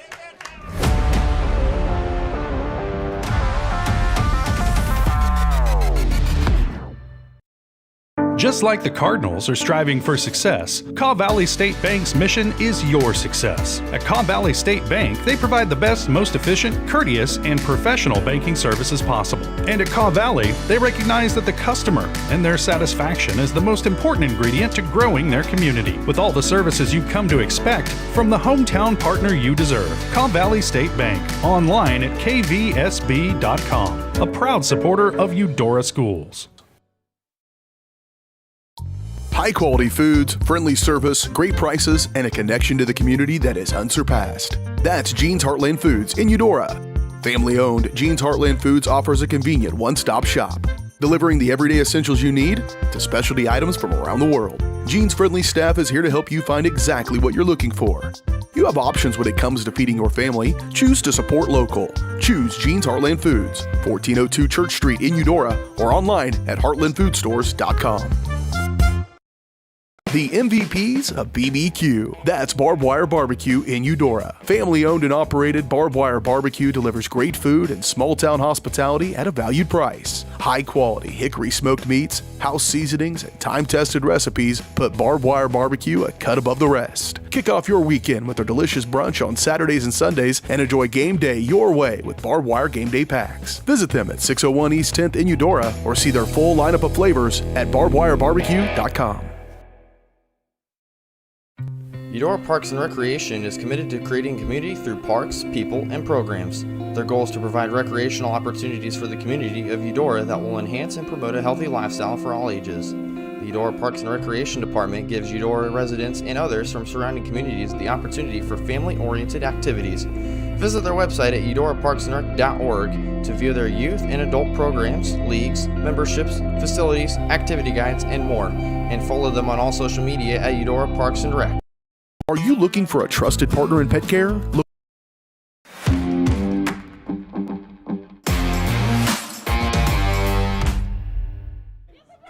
So the game on Tuesday went to overtime. This game has gone to overtime too. And now we will begin the period overtime too, because there's still not a decider between these two teams. Only a week ago, the Cardinals won, but it took an own goal. It took a weird circumstance to separate these teams. So really, there is yet to be a deciding goal between these teams for almost 2+ full games. Well, and also worth mentioning, we were so close to being done near the end of first overtime there. Yes, we have. If you were here for that one. There's been a lot of disorder sown among the fans, considering that they think that first one went in. Due to a lot of phenomenal moments, though. Yes, I have never seen everybody so emphatically think it went in to the point that the light show went off. But I do think, I know you won't want to hear it, I do think that it didn't actually go in. Yep, didn't break the plan. Referees had a better view of it. It was really, really close, but they have a line judge for a reason. And hey, these teams are competing in a regional championship for a reason. Very, very good players make very, very good plays. Erpelding has had a great game. Gets to this one. Putting his body on the line to do so. Daniels. Dunback now on the left side. Mentioned that the Cardinals will have the wind at their back for this all-important final period of open play. I was just about to mention going left to right on your screen for the first time since the end of the first half. They're almost 50 minutes, over 50 minutes of play going the other direction. And as this game goes on, I think the Cyclones might be setting their eyes on the shootout, even though we've seen what they're capable of. At this point, you just want to survive, right? I know you've talked about you don't want to do it, but I think it's kind of time to play to not lose, just for the time being. You can get to that shootout, and then everything resets then there. Play to win, yes. I agree, because like you said, those shootouts, for the team in air quotes, the better team, the team who's been playing in a more dominant fashion, those can be considered very, very risky. But that also means the complete opposite, where if you haven't been playing quite as well, you want to play for those penalty kicks because that could go any direction. And nothing guaranteed in a penalty shootout whatsoever. Despite how well the Cards did perform on Tuesday. Yeah, which would be why the Cardinals or the Cyclones, both sides, would like to avoid that by way of a victory sealing, a regional title sealing goal.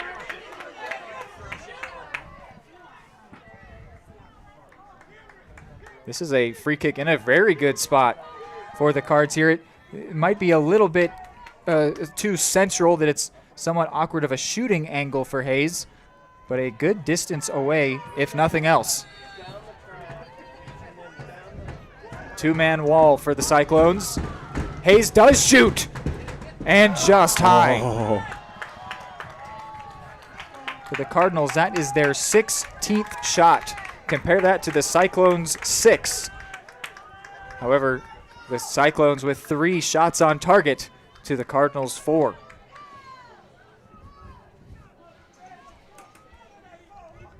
Already 3 minutes in here. 30% of this final period is gone.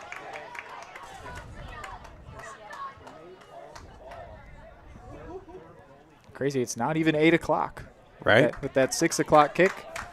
Puts us on a good time schedule. Yeah, we'd have time to do a full penalty shootout, still go home, get the homework done.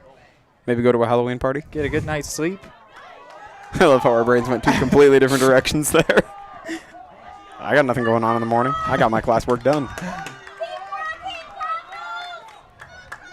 But yes, homework. We can agree on that one.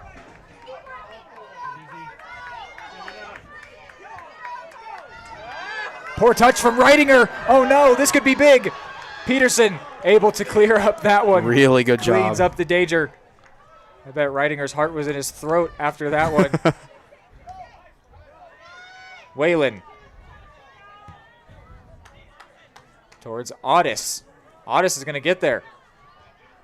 And then a great play there to get that one away from Daniels.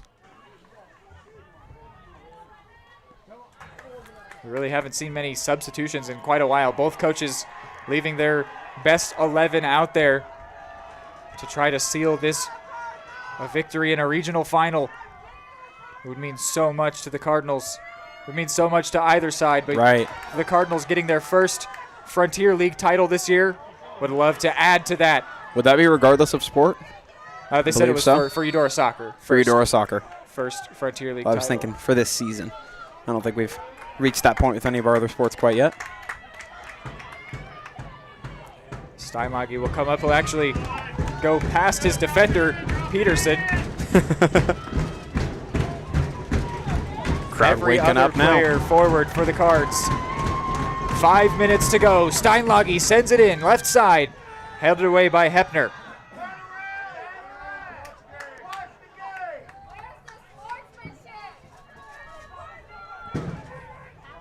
Brzezowski throws this one in high and long, then punted away. No Cyclones players anywhere near the 50-yard line. They are all sitting back, eyes set on the shootout. This section's so hot I've almost forgotten how cold it is. Vergiati. Oh, Hayes gets ahead to it! And just wide. Oh my goodness, what an attempt. Had that been on target, we would have just seen another goal line clearance from Caleb Hepner, who was in a great position, but the fact that that was even reasonably close. He went over the head of Wilson. Court Wilson, who has been really good at patrolling his entire goalie box, on that occasion was beat, but he had defensive help, and Hayes didn't get it on target anyway. I think that's the only reason he left his box, because he knew he had some help. He knew he had some backup. But he got a little overzealous on that one time. Braden Hayes sure took advantage of it. Cyclones with the ball and some numbers here, but quickly cleared. Scram got ahead to it, but Erpelding gets under this one towards Hayes.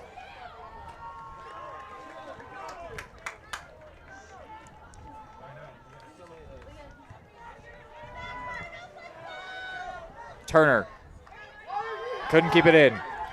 Quick throw taken by Erpelding. Rivera's going to try and chase this one down. Great play from Hepner. But then Jude Whalen takes it after Hepner slips. Oh, tried to find Rivera. A better ball there would have been presented a really good chance to Jose Rivera. Here's now Audis. And too much on that one. Well, maybe not. It ends up dying just at the end and too much. Still does roll out just in time from the Cardinals' perspective.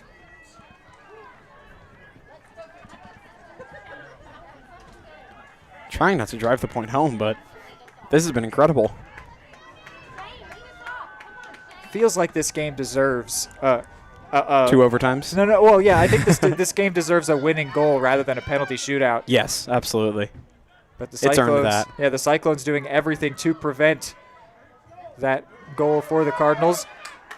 And, you know, we talked about how the Cardinals weren't respecting the Cyclones by pushing forward. It's a little bit of a disrespect from the Cyclones to believe that they're able to just sit back and outlast the Cardinals' offense. They're saying, we'll let you have the ball. I don't think you're going to beat us. Yeah. And they are presenting that chance to the Cardinals for these last 2 minutes now. Vergiati. Ridinger. Hayes. Tackled. Erpelding didn't connect with that one, but it does go to a teammate. Now Scram. Playing it for Turner. It's a good ball. What a job by Peterson to race to that one. Even trying to usher that one out. He may have touched it last. No, Cardinals throw. Good job from Peterson. Had a really great day. Worth noting as well on that last little run of play for the Cyclones, the energy in the home crowd may have gone from excitement to downright anxious.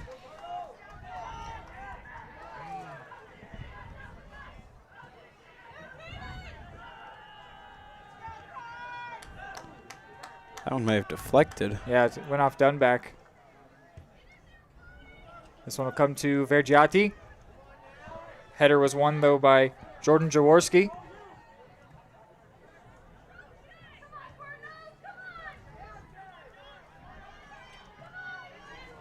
Daniels puts it away for a throw. Under a minute left. Cyclones have 4 players forward. Everyone else staying back for them. Cautiously optimistic, you could say, for their formation. Vergiati with a nice header to Rivera.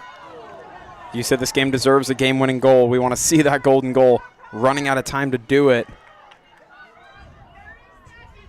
Sent long. Header from Hayes. He's trying to find the Italian, but didn't get him. Now towards Hayes. Cleared again. 15 seconds. Time for one more chance to be created. Which team will do it? It's going to be the Cards. What can they make of this? Jude Whalen. 5 seconds. Rivera. This will have to be a shot. And that is going to be time. So we will go to a penalty shootout. The game will end now. We know the game will end. Here on Halloween night, we have not seen the net ripple, despite what some may believe. And when we're back, it'll be a penalty shootout, and we will find out for the Cardinals, is it trick or treat?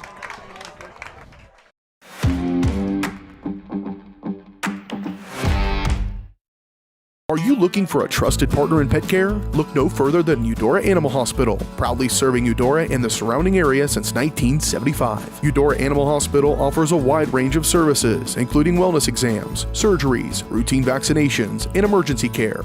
I just want to thank everybody in the community for trusting us with the care of their animals, and go Cards! Schedule an appointment by calling 785-542-3265 or visit eudoravet.com. Just like the Cardinals are striving for success, Kaw Valley State Bank's mission is your success. At Kaw Valley State Bank, they provide the best, most efficient, courteous, and professional banking services possible. And at Kaw Valley, they recognize that the customer and their satisfaction is the most important ingredient to growing their community. With all the services you've come to expect from the hometown partner you deserve, Kaw Valley State Bank, online at kvsb.com, a proud supporter of Eudora Schools. Everybody can make something.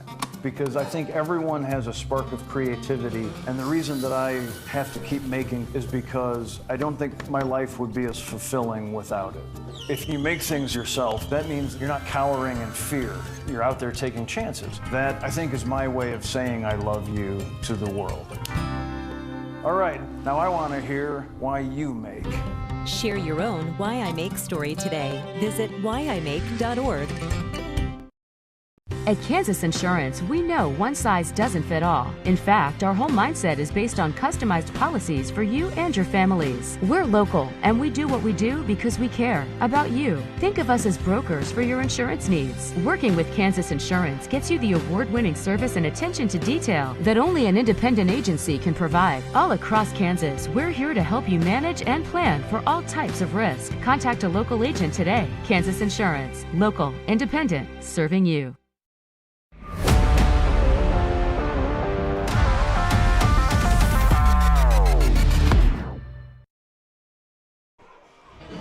All right, well, welcome back here. We have got more than 200 of you with us. Thank you very much for tuning in here on this Halloween night. It's a good night for this playoff soccer.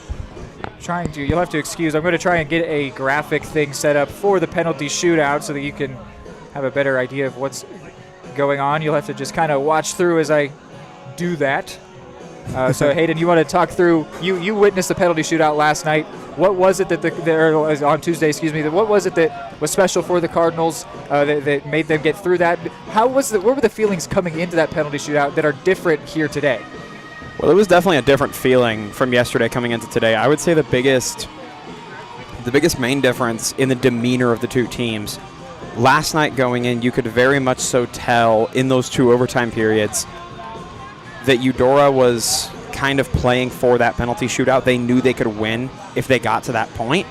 And Tonganoxie was also seemingly playing for it, just hoping for an opportunity to even the scale a little bit. It had been a little bit of a lopsided night. Eudora was a little bit more dominant, and Tongi was really playing for those penalty kicks. But once it got to them, the Cardinals simply executed perfectly, had hardly any missteps. I believe they won 4-1 on the penalty kicks, whereas Tonganoxie just had a couple of misses. Steinlage was phenomenal. Braden Hayes, of course, with the finishing kick.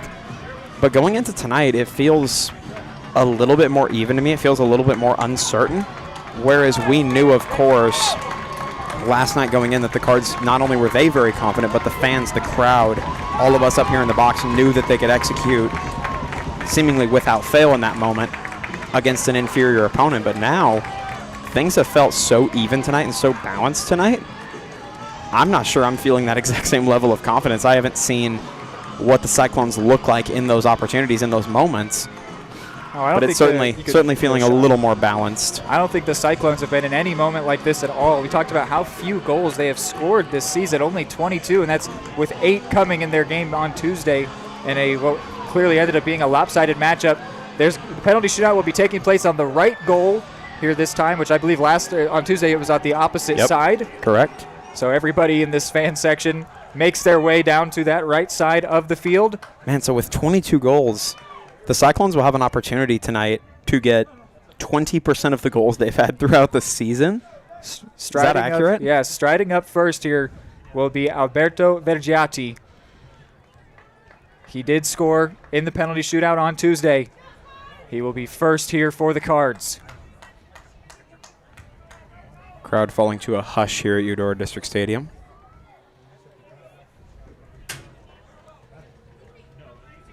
For the season. Alberto Vergiati, the Italian exchange student, takes the first one. It's off the crossbar. Didn't even force a save out of Wilson. You think that you have to get it on target at minimum. Did not even force anything from Wilson. He's a bit embarrassed after that one. So the first penalty is missed from the Cardinals. So now Steinlage in goal.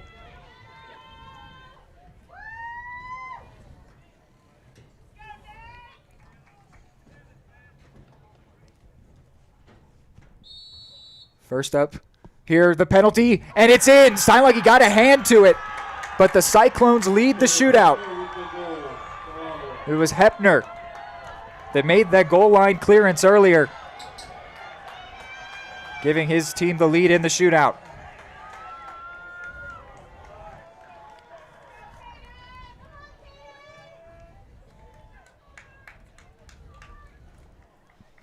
So now it'll be Caden Dunback.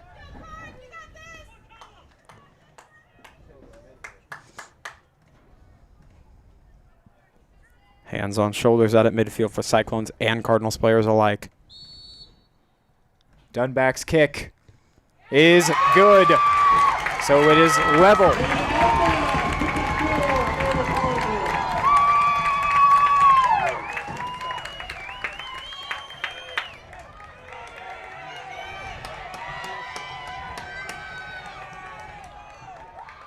One apiece here.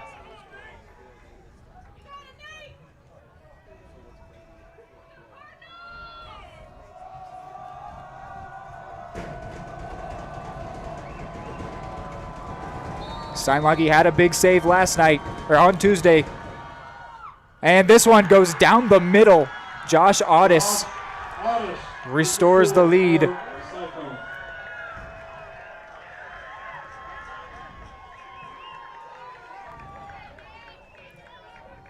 So 2-1 now is the penalty shootout lead. Yeah, good. Yeah, it's good. It'll be Rivera striding up.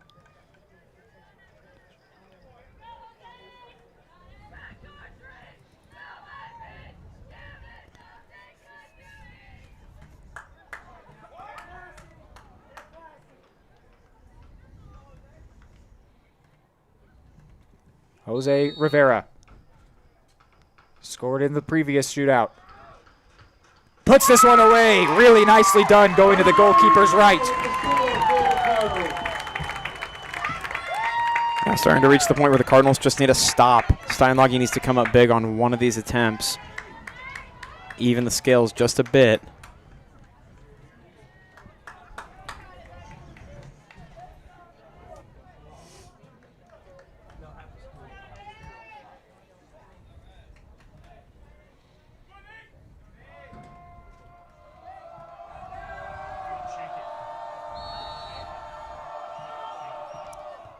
And again, down the middle. The scouting report apparently for them would be that Steinlage commits to his dives a little bit early. 3-2. Hard to knock it. They've been accurate to this point.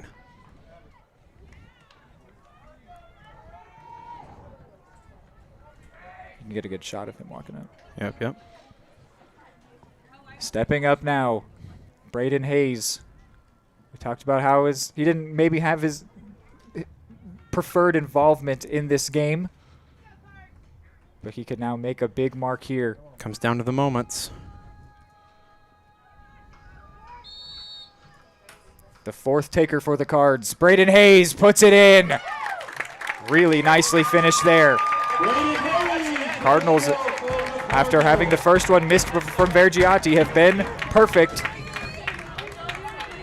The problem? So have the Cyclones. So if Hepner is able to make this one, we've already seen one Hepner make. It was Caleb Hepner. Now Carter Hepner will step up against Steinlage. Then the Cardinals' next penalty taker would have to make it. But Steinlage with a chance to get the Cardinals back on level terms here in the shootout. The fourth taker for the Cyclones. The senior, Carter Hepner. The defender puts it in. Steinlage was with the wrong way. So it is now, you could call it match point to steal a term from volleyball. Yep. And that match point taker will be Erpelding, Beckham Erpelding, who has had a very good day. Heck of a night. Has to be ice cold here. This is potentially it. He has to score.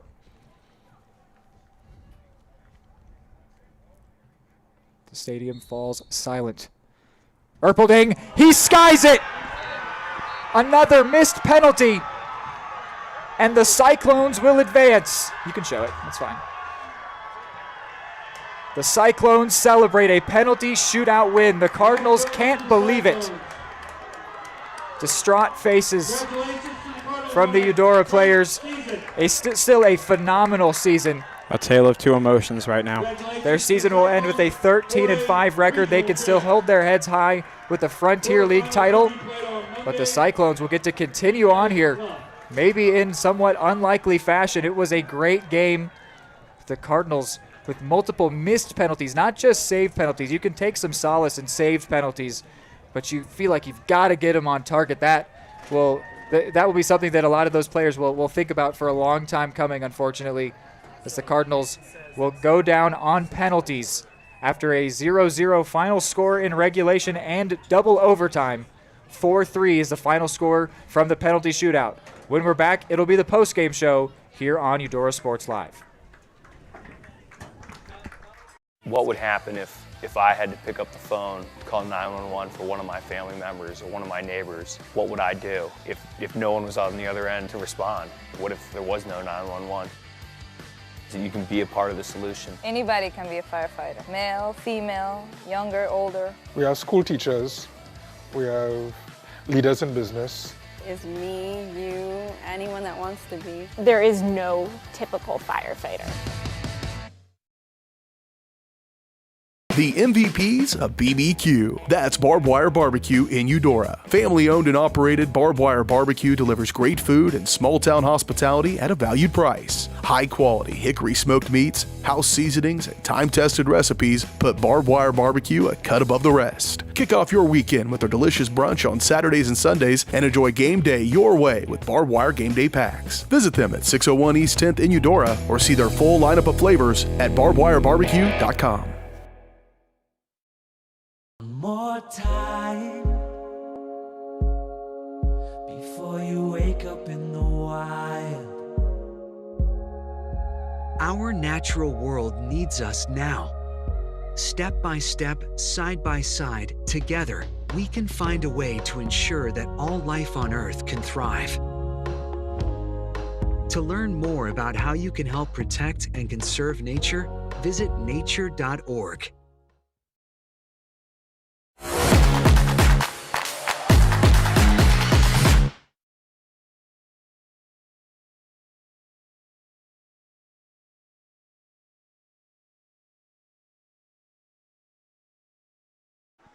All right, so a somewhat sad post-game show here as the season has come to an end here. What almost could feel like a premature end, as it was a really good game for the Cardinals, a really good season. I think that we should focus on the positives, though. You know, it's one of those, enjoy that it happened. Because Right. it was a really good year. They end up becoming the first Eudora soccer team to win the Frontier League, and they even advanced into the second round of the playoffs. So I think that there's a lot of positives to take away, but it'll be hard to focus on those for those players right now as the season comes to an abrupt ending. Not even just an ending, but one that feels unearned. It's a harsh way for the season to come to an end. But we will get going here on our post-game show as we will analyze everything that just went down here on the Eudora Animal Hospital post-game show. They've been serving pets in Eudora and the surrounding area since 1975 and are proud supporters of the Eudora Cardinal Athletics. And I think that everybody could be proud supporters of the Eudora Cardinals here tonight. Even though they do not go home victorious, that was a great performance, a fun game of soccer, if nothing else. Yeah, 100%. And even though it comes to a hurtful ending, I think that it almost just reflects on how good of a season it's been. It shows you how hard it is to win games. What the Cardinals did all year long, they kept winning games, and they can focus on what they have done. They've done a lot of great things, but so to focus on this game individually, you can now look back at some really pretty big opportunities that the Cardinals can wish they would have taken. There were some big moments. It was a great defensive effort all day long. Nothing to critique there, but it's that we talked about it. It's that first period where they were the first period of the game where they were absolutely dominant. The Cyclones couldn't even connect two passes together, and we said we've got to turn this into a goal. And there were three or four pretty solid opportunities. Some shots on targets or even not, but really big chances, and we sort of took it for granted. It was a feeling. It was like, oh, they'll get there. They'll like, get it. Don't worry. Absolutely. This is a really positive start. But in the end, you end up looking back on it. Yeah, and they would have liked to have done more with that run of play. But man, a phenomenal game. They played 100 minutes of soccer and then had a penalty shootout at the end of it. Hayden, you want to give your thoughts on this game? Man, I would simply have to give the parting words of don't cry because it's over, be happy because it happened. This was still such a phenomenal season. I mean, coming away with a total, including postseason, of 13 wins to 5 losses and losing to a good team, losing to a very good team. You always hate to lose at home. You always hate to not perform when the lights are at their brightest, but it would be wrong of us to treat it as if this is only a night of negatives, which you've already highlighted. Not only a phenomenal game of soccer, just from a fan perspective, but this team played so well defensively, and as we've seen a theme, you end up looking at the simple matter of finishing those scoring opportunities, finishing those chances and taking advantage of them, capitalizing per se, is the only real critique I could give tonight. The defense was as good as you could possibly ask for. You can't critique the energy necessarily 100 minutes into a game, of course. These players are exhausted. It's cold. But just a great night. It's always disappointing to not see it end the way you want, but you can't knock a good team playing well and ultimately just coming up a little bit short against another great opponent.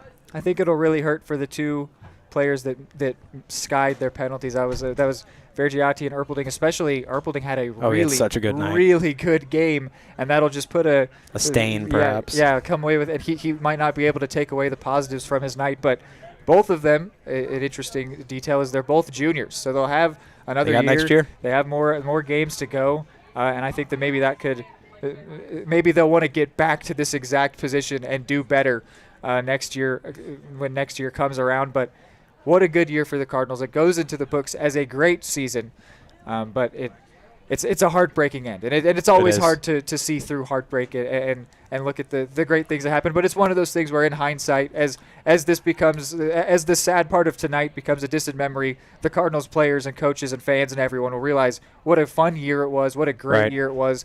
They had a lot of great success, a lot of good times. What a year for Braden Hayes especially. Oh, he was so good. Unfortunate that this is how his senior year comes to an end, so good. But he converted his penalty kick just like he did on Tuesday. Did his job. He goes away with more than 20 goal contributions in his senior season. Just an absolute catalyst, a talisman, a leader for his offense and his whole team.